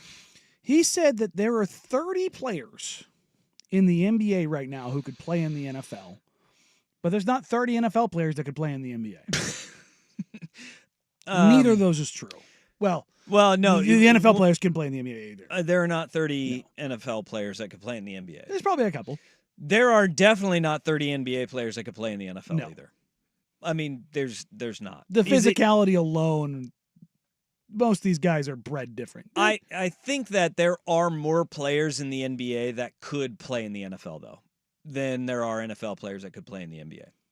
There's a lot of guys that are delusional, Micah Parsons, that Yes. think they could play in the NBA. Micah but Parsons isn't scoring in the NBA. the reality is, no, it's not conducive to their athleticism. No. In the It's a NFL. different type of athleticism, and that's why you see the physical guys, I think, in the NBA that have the physical traits to play in the NFL. It's a much more specific type. Yeah. And the same thing for the NFL. Like the NBA, I've always heard Stuke talk about it because he's never caught off guard by the size of NFL players. He's caught off guard by NBA players. I'm always caught off guard by NFL players, not NBA players. Maybe it's because that's who are around the most, but the uniqueness of the NBA is in the height. Yeah. That's what matters. Look, Nate Robinson played in the NBA. He could have played corner in the NFL, but He it would've been a would nickel. not have been great. Yeah. Charlie Ward played in the NBA, And and was a he was a Heisman Trophy. Heisman Trophy winner, Yeah. but he was not going to be an NFL quarterback, which is why he played in the NBA. Julius Peppers Yeah. played on North Carolina, a historically great basketball team, and is Tony one of Gonzalez, the too. best pass rushers of all And- time, and Antonio Gates. I think that what you look at, though, is you look at these guys that, like a Antonio Gates, who didn't play college football, Mhm. but then goes and plays in the NFL, and you're like, oh, see, yeah, a lot of guys could do it. No, they couldn't. No. Because it does take the mentality and physicality is something that you have to play in the NFL. LeBron could Have have. got to do it. He's too old now. But He's too old now. But I mean, he was Ohio's Mr. Football. If you look at guys that could actually do it, I think it's very, very few that have the mentality and the build to do it. Ant Edwards. Edwards is one of them. I Jalen think Suggs. Jimmy Butler is one too. Suggs was a 5-star quarterback coming out of high school before he went to Gonzaga. But he wouldn't be playing quarterback. I don't know where he would be playing. But Jimmy Butler's a guy that I think has the size, and the athleticism, profile. strength. Yeah, like Zion, put his hand in the dirt and let him turn the corner. I've got one for you that shouldn't be surprising, but could you? Where would you put Giannis? Would you put him as an end, or would you put him as a tight end? Tight end, high point it. But again, the physicality would be He might be too big. yeah, because there is an element of you get too long and they'll just be able to get under you. That's true, They'll but be able to get under you. And when you use talk about leverage. physicality, that's a guy who does get low and use his power. I mean, that's 280 pounds. That's a big dude. Yeah. Yeah, I think it's a different kind of physicality though. He's too tall. I think he is. Leverage plays a huge part. I think you look at it and like stars in the NBA.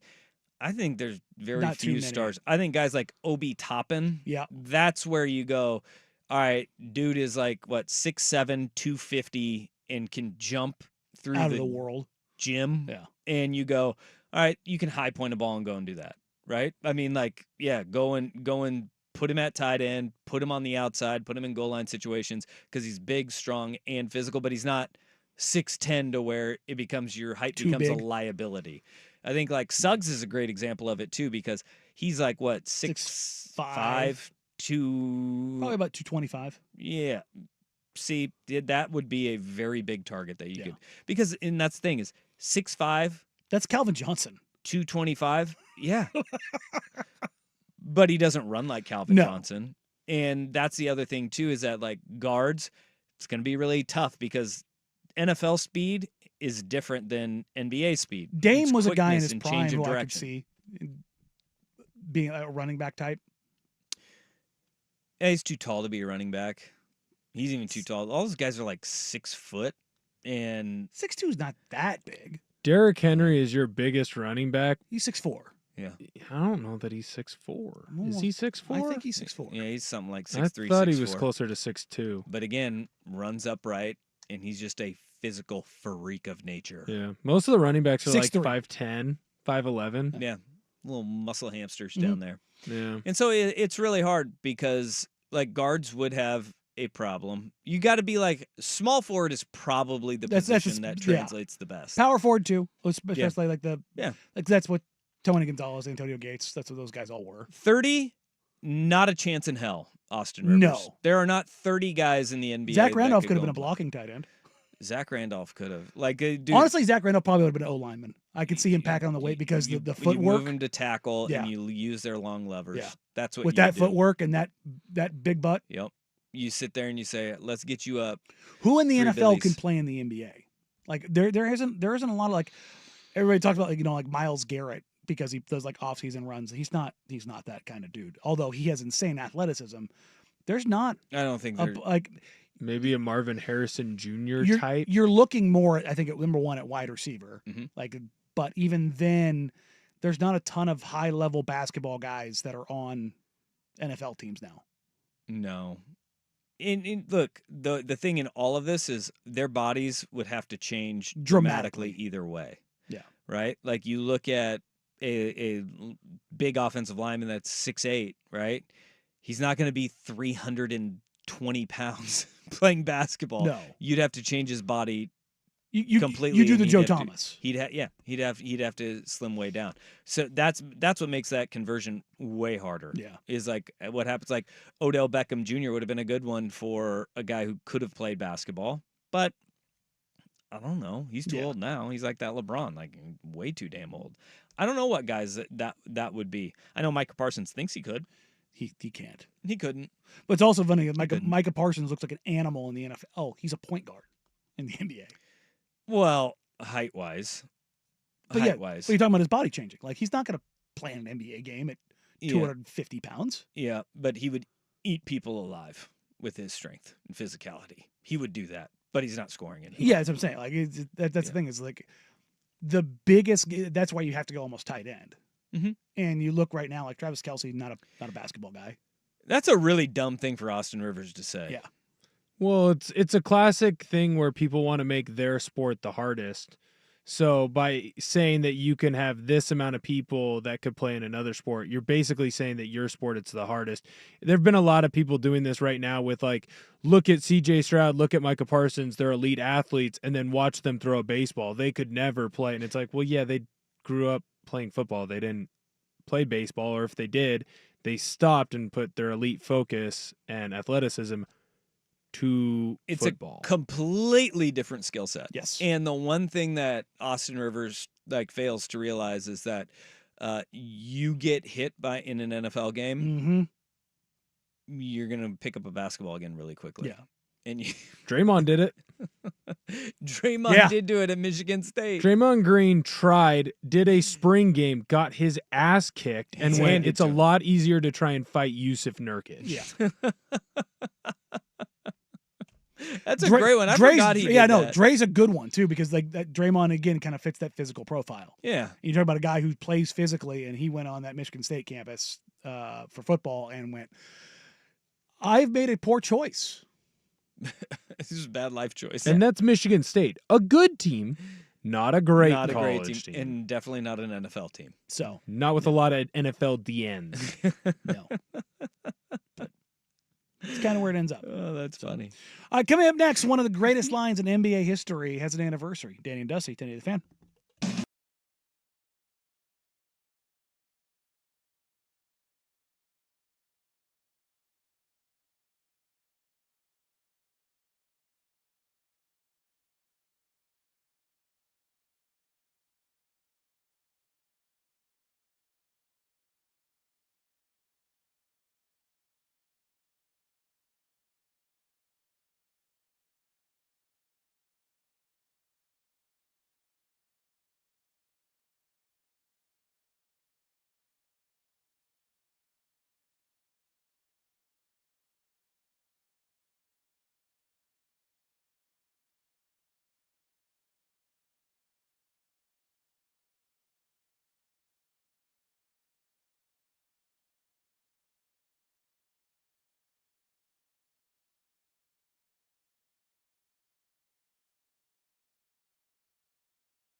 Playoffs. Mm-hmm. And in the NBA, the great Allen Iverson on what was a hell of a rant, but taken completely out of context. Oh, really? Indeed. The way that whole play the practice line came about was not Allen Iverson complaining about practice. He was talking about a life event that had happened. I believe a friend had gotten killed. Yeah. Beforehand, and it wasn't about a basketball thing, and yet it was presented as such as he was talking about practice. When you just talk about practice, we sitting here, I'm supposed to be the franchise player, and we're in here talking about practice. Well, Coach, I mean, listen, we're talking about practice. Not a game. We talking about practice. Not a game. Not the game that I go out there and die for and play every game like it's my last. Not the game. We're talking about practice, man. I mean, how silly is that, man? We're talking about practice. I know I'm supposed to be there. I know I'm supposed to lead by example. I know that. And I'm not shoving it aside, like it don't mean anything. I know it's important. I do. I honestly do. But we talking about practice, man. What are we talking about? Practice? We're talking about practice, man. We're talking about practice. We're talking about practice. We ain't talking about the game. I love that. So it has lived forever. I can't believe, I don't know what is harder for me to wrap my head around. The fact that rant is now 22 years old, or the fact that Allen Iverson is only 48 years old. Little baby. He has been around for so long that 22 years ago, it seems like in a blink of an eye, but at the same time, you're sitting there like, let's do the Allen scaling Iverson's on this. only 48? 21 years ago is when LeBron James was a rookie. Yeah. 1 year difference between that rant and LeBron rookie year. I remember it like it was yesterday. How old are you? 26. Wait, how you were 26 then? I'm You were 4 26 years now. old. You I were was 4 years 4. old when the AI practice rant happened. I was 4. Yeah. Like in that is like the thing. It's almost been 30 years that Allen Iverson has been in our lives, right? 96 was his rookie season. We talked about this the other day in the NIL best-selling jerseys of all time aspect. If we go back, Allen Iverson's Georgetown jersey is way up there because he was a star coming out in college. Like that, I feel like he was one of the last like true like buy a jersey of a college player basketball guys. Yeah. Yeah, he really was. You know what I mean? Like that, because so many guys after 96 just started going strictly to the NBA. Yeah, the NBA pipeline. Yeah, and then they went one and dones where nobody cared, and then they stopped selling jerseys. Like, I mean, like maybe that era where you had like the Redick era Duke is when they were selling jerseys. Morrison. Adam Morrison. Yeah. Yeah. But then right after Morrison, they just stopped selling college jerseys with the number on them, and they went strictly to like whatever year it was. Like it was like, oh, it's 2016. We're gonna put out the number 16 this year. No, stupid. Wasn't he like kind of known in high school though too? Like, didn't he have Iverson? something? Yeah, didn't he have something that got him in trouble? Yeah, he got arrested because he got into a fight at a bowling alley. Oh, this is when you had like the top prospects had eyes on them all the way through. Like this is the pre-internet era, really, like the superstars. And he was the guy who, again, he had, changed the dress code and everything else that came with that. And going back to the Iverson part of this in general, as far as the practice part of this, Mark Warkentine, who was the general manager of the Nuggets when Iverson was there, he passed away year before last. But Mark was a great guy and one of the first people that I ever met in the NBA who actually took the time with me a decade plus ago. And he used to tell me the wildest Allen Iverson stories. I can't tell any of them on air, but they had what was, the Jordan rules in the NBA was Pistons beating the hell out of them. The Nuggets had Iverson rules, which was they would lie through their teeth to the media about where and when Allen Iverson was around because they knew at game time, Allen was going to be there. Practice? Probably not. But that was the thing when you said about his buddy dying. I remember watching the Iverson doc on Netflix, and they talked about how it was like the death of his friend had lingered, and he was wasted during that press conference. And that's where the whole thing, because he started drinking a lot more. That's what he used to cope with his friend dying. He became more flaky in showing up to practices, and it was that Iverson was hammer drunk during that press conference where he's just like, we talk about practice, not the game, practice. And he just kept saying it's going to live forever. 22 times he said practice in that clip. In a 1 minute clip, just over and over again. Because, and I think in Allen Iverson's mind, you sit there and you look at it and you go, that guy always performed when it was game time, especially 22 years ago when this clip came out. He dragged his body up and down the floor. That dude, the Nuggets years, probably not as much. Probably not as much. But, and when he wasn't going to practice in Denver. Oh, yeah. But he was still a highly productive player, even through all of those times as well. And he's like, dude, why do you guys care what I'm doing when I perform when it matters the most and everybody knows I'm going to show up? And games were never an issue for him. Practices were an issue for him, whether he was out the night before or the day of. Well, and how much times have changed since then? Because how often do NBA teams actually practice anymore? Not at all.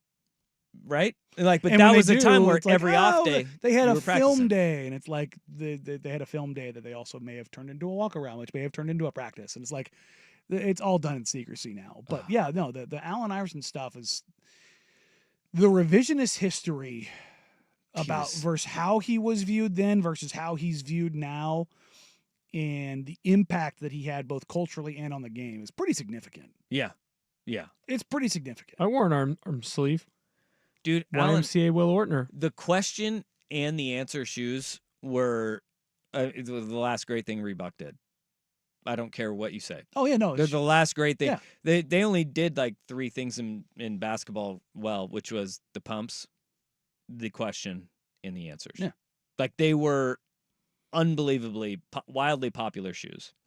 And they look good, too. Got people out of Nikes in a time when you couldn't get people out of Even Nikes. here. Yeah. And as we're talking about Allen Iverson, off the heels of Austin Rivers, Allen Iverson probably is one of those guys that would have been able to play in the NFL. Yeah. Like he was electric. His high school highlight film is incredible. It's up there. It's a goated highlight reel. And he comes from a part of Virginia that Newport News, Virginia, which is a college football hotbed. And there are still coaches that talk about him as being the best football player to come through there ever. And he was a basketball player. 6'1", 180 pounds. I loved Allen Iverson so much. And then the ingrained in my mind, the jean sagging, do-ragging, gun-toting, dope-smoking phenom who's going to ruin the NBA one cornrow at a time. That was the lead to his profile in Sports Illustrated his rookie year. It will stick with me forever. And it was like he was the change that David Stern hated in the NBA. But also that it needed. But that the NBA just gravitated towards. And everybody watching the NBA that was the explosion towards. of the N1 era. Yep. That's what it was. So no doubt about it. All right, coming up next, a big question, I think, coming into the NFL season. Which coach, or excuse me, who is the best coach in each division across football? When you start looking at it, there's some clear-cut answers and some that are you sure about that? Hour number 3 here on Danny and Dusty, 1080 The Fan.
along on youtube.com/1080am the fan or twitch.tv/1080am the fan. We appreciate you. We love you. You wonderful, wonderful, beautiful people. Love you. It's true. Love you, Dad. Love you, Dad. Love you, Dad. I always tell my family not to listen. Just turn the radio on, but don't actually listen. Yeah, that's fair. That's actually fair. They don't want to hear a share about our personal lives. That's probably for the best. Yeah. You know, saves all of the relationships because look, we're gonna share these stories. They're gonna happen. Mhm. You know, like I'm making my Little League managerial debut today. Oh. Yeah. Yeah? We got the first game today. Mm. Look, it's coach pitch.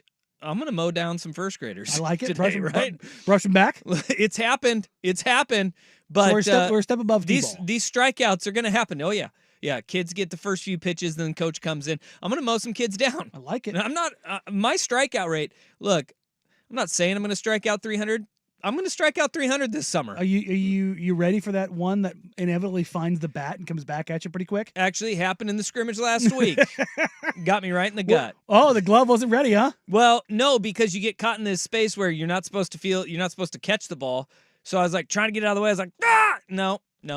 This next time, gloves coming up. Yeah, no, gloves coming up. You snap that thing down and go, Or I'm just gonna bring the heat, and they're not gonna be able to touch it. I'm gonna be like, sorry guys. You find the kid nobody got on base. You find a kid that's a little bit advanced, and you're like, I need a little. Look, this is gonna be look what you're talking about. Scuff the ball a little bit. It might not be advanced, but the kid with the biggest ego is mine, and I'm gonna bring the heat on him. And if he doesn't, if we going he can't overhand hit it, or are we going overhand? oh, it's all overhand. Okay. Yeah. So we can put a little break on. It's this. coming over. You throw a first grader a breaking ball, just be like, how'd that one go, Pally? No. Out here coming in going, No. UCL's a little hurt. I'm just gonna I'm get used to my life of getting touched up out there. just have those hits No, coming. you couldn't do any worse than the A's droves. right now, who are down 15-2 in the fifth inning. Look, if that happens to me, times are good. Times are good. If Means I'm you're either getting serving roughed them up. I'm just getting roughed up like that. It means the kids are doing their job. Let's go. All right, here's an interesting question that you and I are talking about for the show. Looking around the NFL, who is the best coach in each division? And it's you start to make some pretty easy assumptions right out of the gate, and then you kind of go, I don't know. And I think the hardest I don't know or by default comes out of the NFC East. I think that there's a lot of changeover, right? I mean, Pete Carroll is no longer in Seattle. Which you've got great coaches in that division. Bill Belichick is no longer in New England. Mm-hmm. And that takes away from like the hierarchy of coaches in the NFL. Certainly. And right now the guy standing at the top is Andy Reid, obviously. Mm-hmm. Back-to-back Super Bowl champs. There's nobody else that has more rings than him that's coaching right now. And look, they have a dynasty rolling in Kansas City. But when you take that next step down to after Andy Reid, because and this is a weird spot to be in too, because it was like you had Belichick, Reid, and Carroll were the guys that have always been propped up. And now you have, all right, that NFC East it's what the AFC East and NFC East are both, you sit there and you go, whoa, NFC East, who's the best coach? Mike McCarthy in Dallas? Mm-hmm. Is it Brian Daboll in New York? You have Dan Quinn, who has gotten his team to a Super Bowl in Washington. And then you have Nick Sirianni, who also got a team to a Super Bowl. The only guy who's won a Super Bowl there is Mike McCarthy. No, he didn't. No, I'm just disagreeing with I was like him he being did with the Aaron best. Rodgers. Yeah. No, but he's not good. He's not the best coach. Is it Sirianni? Sirianni? It's got to be Sirianni by default because Yeah. he's been to a Super Bowl more recently and didn't blow a 28-3 lead. Brian Daboll, he got to the playoffs with Daniel Jones. And look, Which, if you want to make the can argument, squint yeah, at that. that's the thing is like you look Be at like, this division, they you're did just it. like, sure. That's a tough one, but I think you got to go with Nick Sirianni. And then you look at Sirianni, you go, the wheels completely fell off this past year. There were rumblings that Nick Sirianni was going to get fired. There were rumblings that Mike McCarthy was going to get fired. Brian Daboll enters this season on the hot seat. Dan Quinn is a first-year coach, so he doesn't have a hot seat yet. But you look at the NFC East and you're like, boy, who's going to jump up and take that division? That one is probably the most head scratcher. I'm going to go, and I may go with Brian Daboll, because also look at what we had in Philadelphia this offseason. Jason Kelce retires. Fletcher Cox retires. Like, there's massive turnover in the Philadelphia Eagles from a leadership standpoint. Sure. On both sides of the football.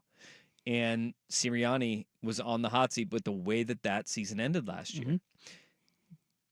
Daboll did get Daniel Jones to the playoffs. Which is insane to think about. It is.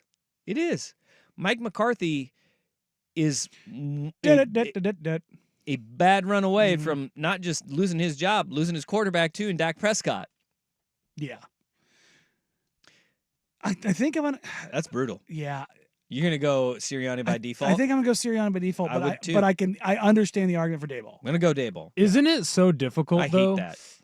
That's a really tough division to figure out. Isn't it so difficult, though, because every other year it's a new team that wins the division? Yes. Like, the other ones are easy because it's like, well, that coach has won the most. Like, in the West, Shanahan has won the most. He just got to a Super Bowl. He's right there. Obviously, McVay won a Super Bowl, but I feel like there's been more success with Shanahan, right? Or at least it feels like his team is. And then you have most Mike success. McDonald, who is a first-year head coach coming in, and by all accounts, a lot of people very high on the expectations with him, right? That's going to take a couple of years. Jonathan Gannon in Arizona. I didn't think he did a horrible job in Arizona last year with the hand he was dealt. No quarterback for the bulk of your season, and you're rolling in a roster that is wildly incomplete. Okay, but still, no idea what Jonathan Gannon is as a head coach. In the NFC North, I think you have a really tough decision there too, Mostly because it's seems not Matt better. Eberflus, as Will Ortner likes to Yes. call him, but Eberflus, when he took over that defense, all of a sudden they looked a heck of a lot better last year. My immediate reaction was he's to not say it. LaFleur, but then I started thinking about it, like, it's probably Dan Campbell. You have Dan Campbell, Matt LaFleur, and then Kevin O'Connell. I really love Kevin O'Connell. I'm not putting him as the best coach in that division. But you also look at LaFleur has head-scratching decision-making on his resume. We go back to that playoff game in Tampa where you're kicking field goals, right? Not good. Great, Bob. I'm Dan Campbell. Who would have thought 2 years ago Dan Campbell would be the best coach in the NFC North? Mr. Kneecaps. Biting kneecaps, double shots of espresso in his 40-ouncer. You want to see a tough one? You thought the NFC was tough? I answer you the NFC South. No.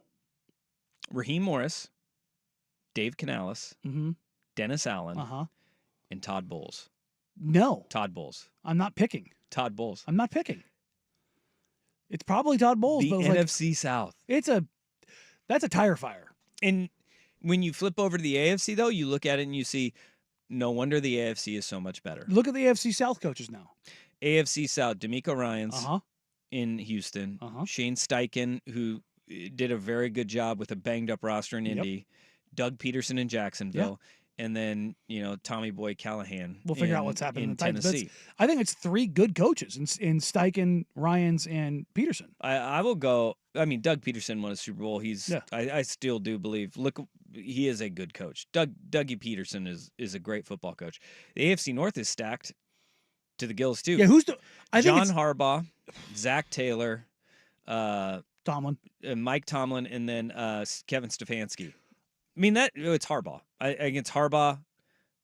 Zach Taylor's the worst coach in that division, and he's better. He probably would be the best coach in probably 3 or 4 divisions. I don't know.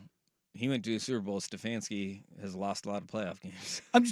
But what did that Browns team do last year with no offense? I know. What do you mean, Joe Flacco? Yeah, comeback player of the year. Still pisses me off. Still pisses whether me it's off. Stefanski Joe or it's Ben Flacco. Taylor, like if that's the worst coach in your division, good God. Yeah, it's pretty good. And then the AFC East, this is in uncharted territory because Bill Belichick has been the head coach of the New England He held that Patriots crown for a through long the time. entirety of the AFC East existing the way that it does right now. He was the best coach in that division. Yeah. Because when they went to East, West, North, and South, he's been the coach the entire time. You have Sean McDermott, Mike McDaniels, and then you have Gerard Mayo and Robert Saleh.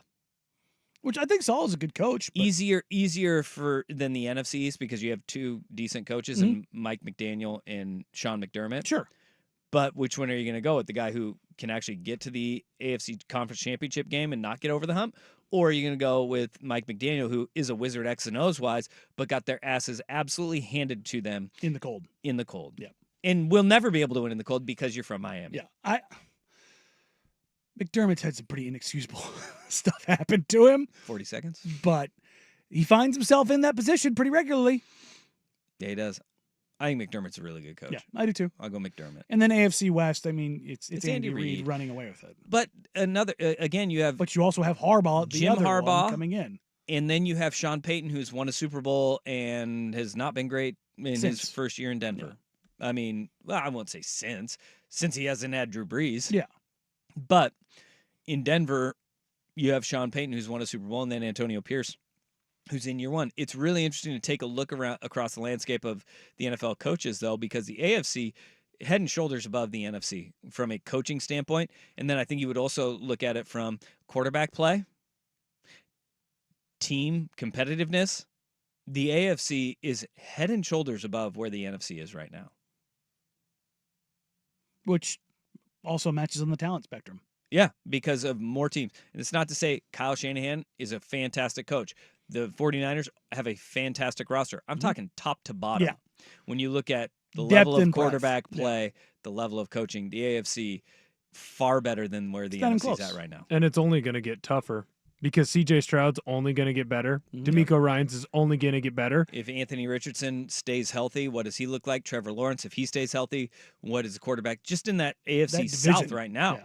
You know, you look at it and you go, boy, it's going to be a gauntlet this next year, which makes it that much more impressive what Andy Reid and the Chiefs have done in back-to-back Through the seasons. It's incredible what they've done.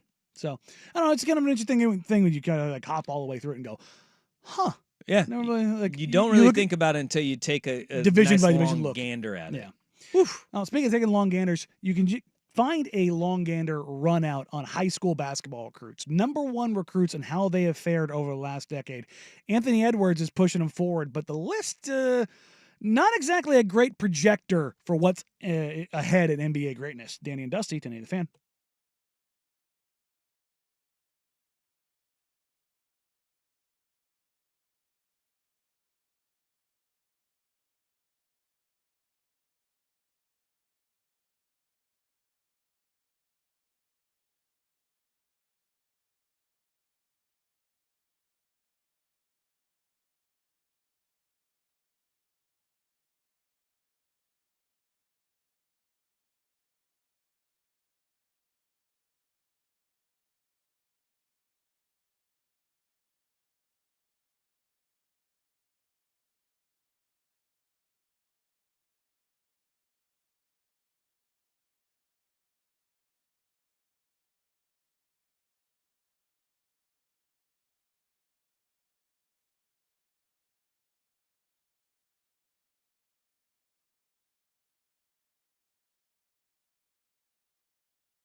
cut a pretty sizable cross section through pretty damn good. Oh my God, that's not great, Bob. Yeah, this is everybody gets so into recruiting rankings, who's number one, blah blah blah blah blah. But what does it look like when their careers go beyond college? When you fast right? forward, yep. Because a lot of these guys too didn't have good college careers. And what's interesting is that a lot of the guys that did pop when they were in college, maybe they weren't that good in the NBA, or vice versa. Had a lackluster college 1 year, and then they get to the NBA, and you're like, "Whoa, my goodness gracious!" So, CBS Sports took a look at it since 24/7 started their basketball rankings. 2011 is when they started their basketball rankings, and it truly is hit and miss. I think you have probably 3 guys that you can say truly panned out in this from 2011 to about 2022. Yeah. I think you can look at 3 guys that You can say 23 if you want to talk about Chet. I think you can look at 3 guys. Well, he was a 2021 number 1 recruit. Yeah, I'm talking about projecting. So this is, and that's who I think the third one is on this. Yeah. Because if you go down and you look at who's at the bottom of this list, Nick Smith Jr. Who was 2022 Nick draft, Smith but he was 2020, Jr. 2020 was it 2022 class as well? No, he was 2022 draft and wasn't he 23 draft? Either way, he's a COVID kid. He's a COVID, which is why the rankings are kind of wonky for that period. He was a rookie this past year. Yeah. That is crazy to me. To think of Nick Smith Jr. is at the bottom. Josh Jackson, who that was more is of a 11th. mental thing, and the intel on him just being out to lunch. From 2016, he was the number 4 pick in the 2017 NBA draft. Emmanuel Mudiay, which he's 10th on this list, 2014. He went and he did the overseas thing. Didn't he play for SMU? He was Larry Brown SMU guy? He was going to, but then he went overseas. Yeah. So Emmanuel Mudiay, I thought he was going to be great in the NBA. He was not. Nerlens Noel, which is again at was a 9th. mental one. I was actually talking to a scout about Nerlens the other day, and we were talking about guys that should have been better, like the level that they should have performed at. And he was part of the process Sixers. Nerlens was number 1 on this execs list. He was like, Nerlens was a guy that should have been a defensive player of the year. Marvin Bagley III, which he's been cut in his NBA career so far. He was the number 1 recruit in the country, went to Duke. RJ Barrett from 2018. Which the only reason he ended up number 1 is because Zion broke his wrist that year. Okay. And if you go back to that 2017 class, Bagley was first. Right behind him was Porter Jr., then DeAndre Ayton, Mo Bamba, Wendell Carter. Jaren Jackson Jr. was 9th on that list. There you go. Yeah. Yeah. Okay. That is, and this is where you go. Number 1 recruit doesn't always pan out, right? Cade Cunningham, who's 6th on this list from the 2020 class. Very good player. But I think we're still TBD on him, right? Like, I mean, hopefully to an extent, sure, but I think it's more injuries. He had an else. injury and being in Detroit. Yeah, being in Detroit's a big one there. Number 5, Chet Holmgren, 2021 class. Mm-hmm. I think he is.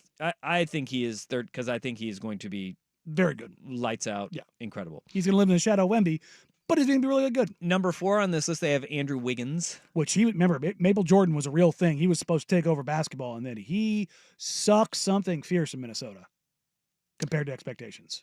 He really did. And then they ran him out of town. Then he had 1 good year with the Warriors, and he's back, he's worth it, and then he's not any good anymore. Number 3 on this list, Ben Simmons. Which, look, I know the playoff stuff and the injury, but his impact on the floor was incredible. It was. But it was all NBA. You have to be able to play basketball. Sure. But injuries were never a part of the worry with him. Yeah. And even the mental stuff, like him having the yips, was not a problem. It was like, does he care about basketball? That was the thing at LSU. You know, the thing that really ended it for Ben Simmons, in my opinion, remember that photo of the All-Star game shoot-around where all of the All-Stars are standing behind him, and like LeBron's eyes are bugging out of his They're head. And watching they're him all shoot. laughing Yeah. as he's shooting the ball. Like, I can't believe this guy is Yeah. an NBA All-Star. Oh. That at that point, I think that is what broke him. Probably I really do. getting That's bullied. sad. Oh God, Anthony Edwards is number 2 on this list. Mhm. 2019.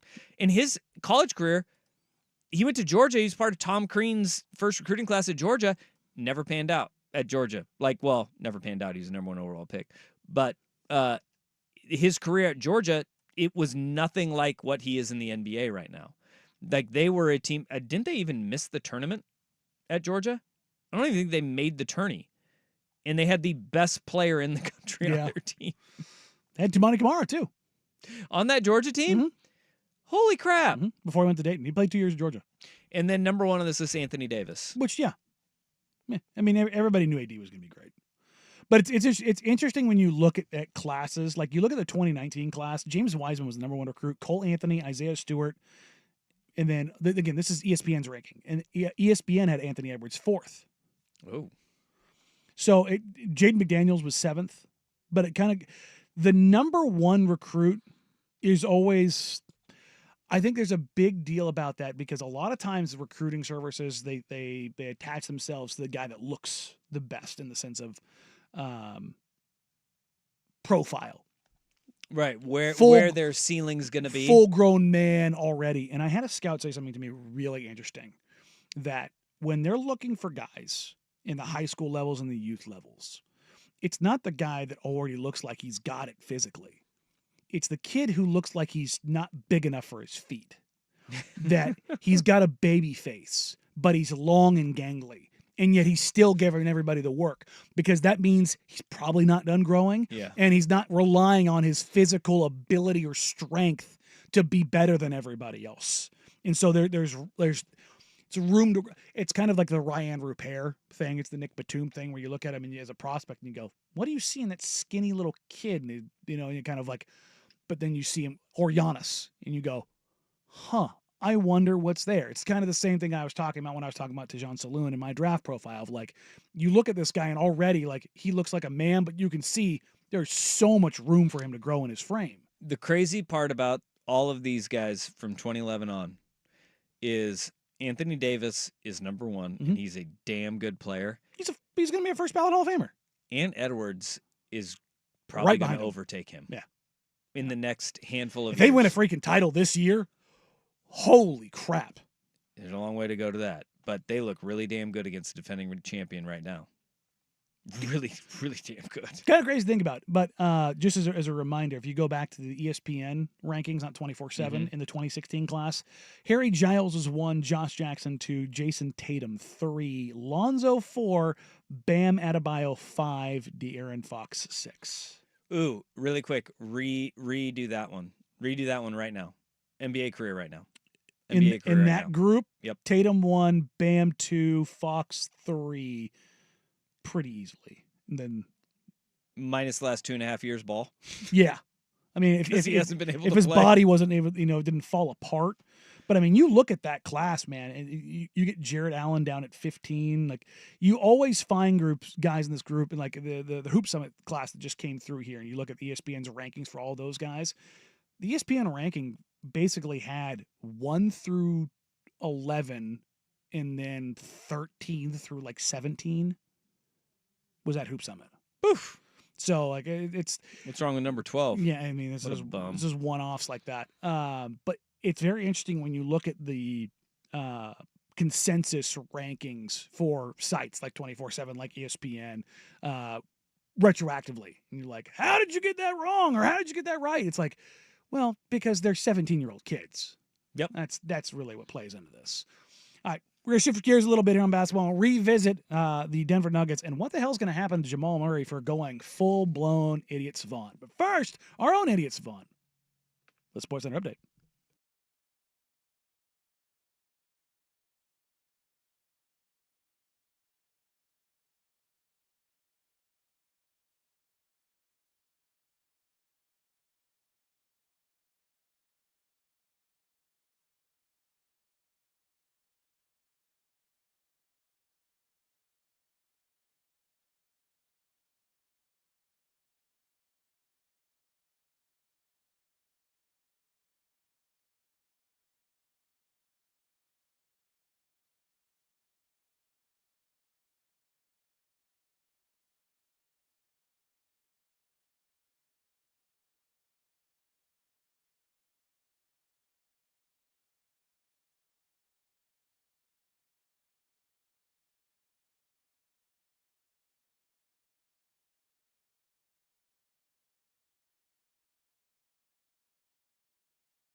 It's not. Adam Silver's a giant coward, so probably not. Should he be suspended for throwing a heating pack on the floor after already trying to throw a towel on the floor? That's the Yes. one right there. And it's his tantrum started really early in that game where he was the physicality of the Timberwolves. We talked about this at length earlier in the show, but the physicality, the length of the Minnesota Timberwolves, they put him in a pretzel. Yeah. And he followed the lead of his coach, Michael Malone, who lost his collective crap. I call that prison Mike. He hates Yeah. being called Mike. Mhm. He went prison Mike, just like Michael Scott. Prison Mike was the thing. He went after the Mark bandana Davis and he put the bandana on. He went right at I him. like it. He went right at him. But at that point, Jamal Murray got the green light to unravel too. And that is something that, whoa, Nelly, you said this earlier. That's what you expect from a young team who hasn't been there before. Or who a hasn't dumb taken team the steps. who's Phoenix.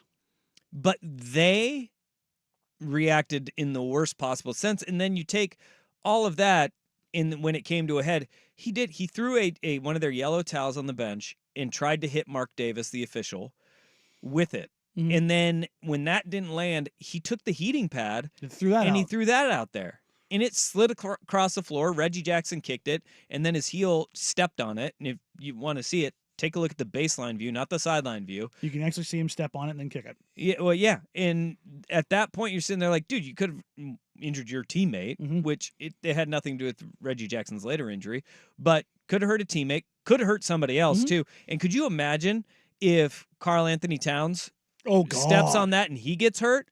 What would have happened at that point, right? If we have suspensions for guys for taking one step onto a court but not engaging in an altercation, Steve Nash. what happens when you throw something into the court of play?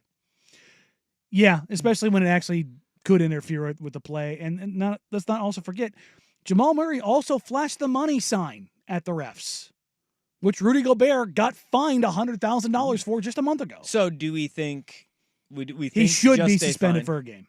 He should be. They're not going to do that. I don't think they will. They're not going to do it. We haven't heard about it yet, which means they're hemming and hawing about it right now. Look, that was a stupid decision by Jamal Murray. Something that, like, in all interactions with Jamal Murray that you see, that when he was here for Nike Hoop Summit for like 3 days, when we used to have the Nike Hoop Summit on the Fan, he was the nicest, most gracious kid that came around, like professional through and through. And that's kind of what everybody on the world team was saying about him, even when he was in high school. It's like, this guy is built like a professional. He's wired like a professional. That was uncommon for him to unravel the way that he did. And it was, boy, when he unraveled, it came down in a flurry. Yeah. I don't want to see him get suspended. I'm not campaigning for it, but the precedent for that is pretty clear. Yeah. What's the difference between him stepping on the floor versus actually throwing something on the floor in the run of play? Exactly.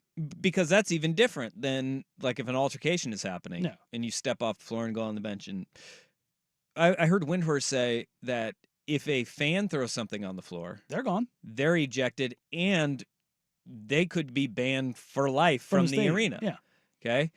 Because it's a player safety thing. If a player throws something into the stands, They're suspended. They can be, Pat Bev. Yeah, he's going to get suspended. Will be suspended. But there isn't a rule directly drawing a line between a player throwing something onto the court of play and then Because being nobody suspended. thinks they're going to be that stupid. Somebody was. It's just, I don't know, man. Is there a world that exists where, like, again, there's so much in this. There's only been 5 teams that ever come back from being the home team, losing both games and coming back. Do you think this Nuggets team has the capacity to? No, because, and it's not because do they have the capacity to do it in like recenter, refocus, and win a game or two? Yeah, they do. But Jamal Murray's hurt too. And I think that is kind of playing into his frustrations a little bit more. Reggie Jackson, hurt now too. And I think that is also playing into their unraveling a little bit more last night. I don't think they get swept like Charles Barkley, who's like, if they're they done. do, oh my God, the reckoning that'll come with that. But I do think that they don't have it to win this series. No. It would be an all timer if they think- did come back and win. You think magically his calf heals, Reggie Jackson's calf heals, and they can make a run at this thing? Well, I mean, Jabal's out for a game. Maybe he gets a little time to let it heal. 3D chess while everybody else is Yeah. playing checkers. Yikes. It's in a messed up spot for him, man. But I mean, look, this is always a matchup that you looked at and went, yeah, the size could be a problem.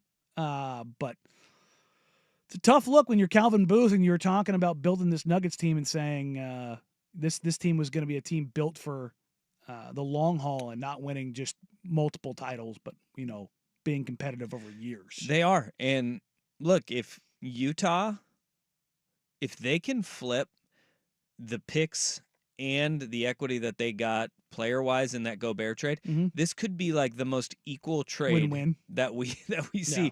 And it involves Danny freaking Ainge. And somebody else not getting screwed over. Yeah. Who knew? Yeah, it's a win-win, and Ainge is involved in it, which then is going to lead to more lopsided trades that Danny Ainge Is a part of. has, because he'll be like, dude, if you handle it the right way, look at Minnesota. Yeah, see? It doesn't just work You in can- my favor you- all the time. You can deal with me, I promise. I just have dealt with idiots previously, Which, yeah. and he has. Don't deal with Danny Ainge. I'm telling you. He's got to deal with the devil. It's a Danny thing. Yes, it is. He makes, trades, I'd hide bodies. Yes. All right, coming up next, we'll get ready to hand you off to Isaac Asuk here on Danny and Dusty, Tinny the Fan. It's back, and it sure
series getting underway. Cavs, Celtics, and Mavs, Thunder.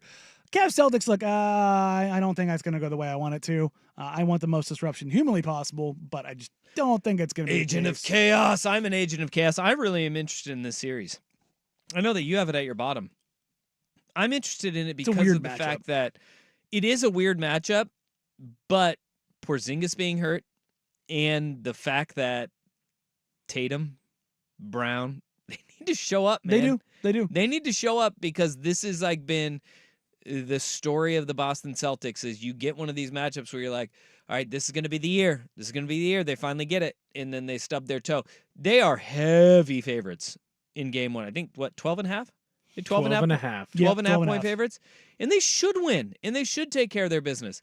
But I am more interested in the storyline of this series because you were really high on the Cavs last year. Mm-hmm. And it was about a year too early for them. This year, I'm also interested because the Cavs tanked the end of the regular season because they wanted Orlando. And then they knew that getting Orlando meant they got Boston second. And now you get Boston second. Enjoy. You F around and find out. You're about to find out. So I am intrigued by that series a little bit. Mavs and Thunder is going to be fun basketball. Yeah, no, Mavs Thunder is going to be insane. You get the matchup of SGA, Luka, you get Chet and Kyrie and Jalen Williams, and the fun that is the Thunder being this young team that's wildly successful. And you get, is this the year that Luka makes the jump? How much do you wonder though about that Luka injury because he's dinged up and a little bit slow. That worries me about taking a little bit of luster out of this game. Certainly, in this matchup. It's an issue. The bigger one to me, not that Luka injury is anything's going to be bigger, but Maxi Kleber being out he's out for the playoffs. It's AC joint, I think it was a tear in his shoulder, but he's out for a month plus, and he's a guy that they rely on when they go small. He's who they put at the 5. And they're both Lively and Gafford are both a little dinged up. But this is the flip side. Remember, coming into the playoffs, OKC doesn't have the size. They're going to play Chet at the 5. They're going to beat on the glass.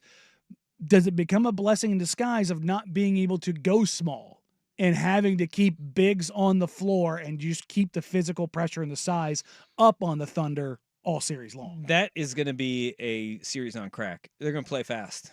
Yeah, I Ricky think Bobby, we're gonna play fast. I'm gonna go fast. Luka wants to play a little bit slower, but Jason Kidd and Kyrie Irving have made no bones about it. They want to play faster, and when they played faster against the Clippers, they were more effective. And then when they needed to get into the half court, they get into half court, and Luka gets it down to 9 seconds, says, "Bring me a pick and roll, and whoever I want to come up here, and I'm gonna just absolutely paddle their bottom." He's got to be more efficient because Kyrie was so good. That's right. I said got another. We got 2 drops Yeah. back-to-back segments. There you go. You need to be keeping up on these, Will. He said daddy. They're in the log. You know, he said Them and the murderers. he called him daddy, and I'm your daddy. He what it is. paddled their bottom, then said they're his daddy. That's why I corrected it. I said they Wow. were he was their daddy. Wow, this is getting aggressive really quickly. Hey man, But maybe we not. still really- talking basketball? I'm Yeah, glad I I'm mean, in it's the other room. I mean, if he hauls off and chokes somebody, it's a little bit much, right? Nah, not for Draymond. Hey, You know? again, we don't kink shame, even in basketball. No. Love basketball and kinky. What? Wow.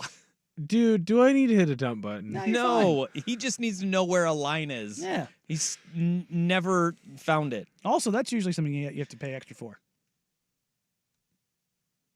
What? He's talking about something else. Okay. You said line. He took it. I know. Yeah, I get it. Not the I get school what kind. he does. I get what. Yeah, I know. Habitual line stepper. I know. I know exactly where you're going. That music could not come fast.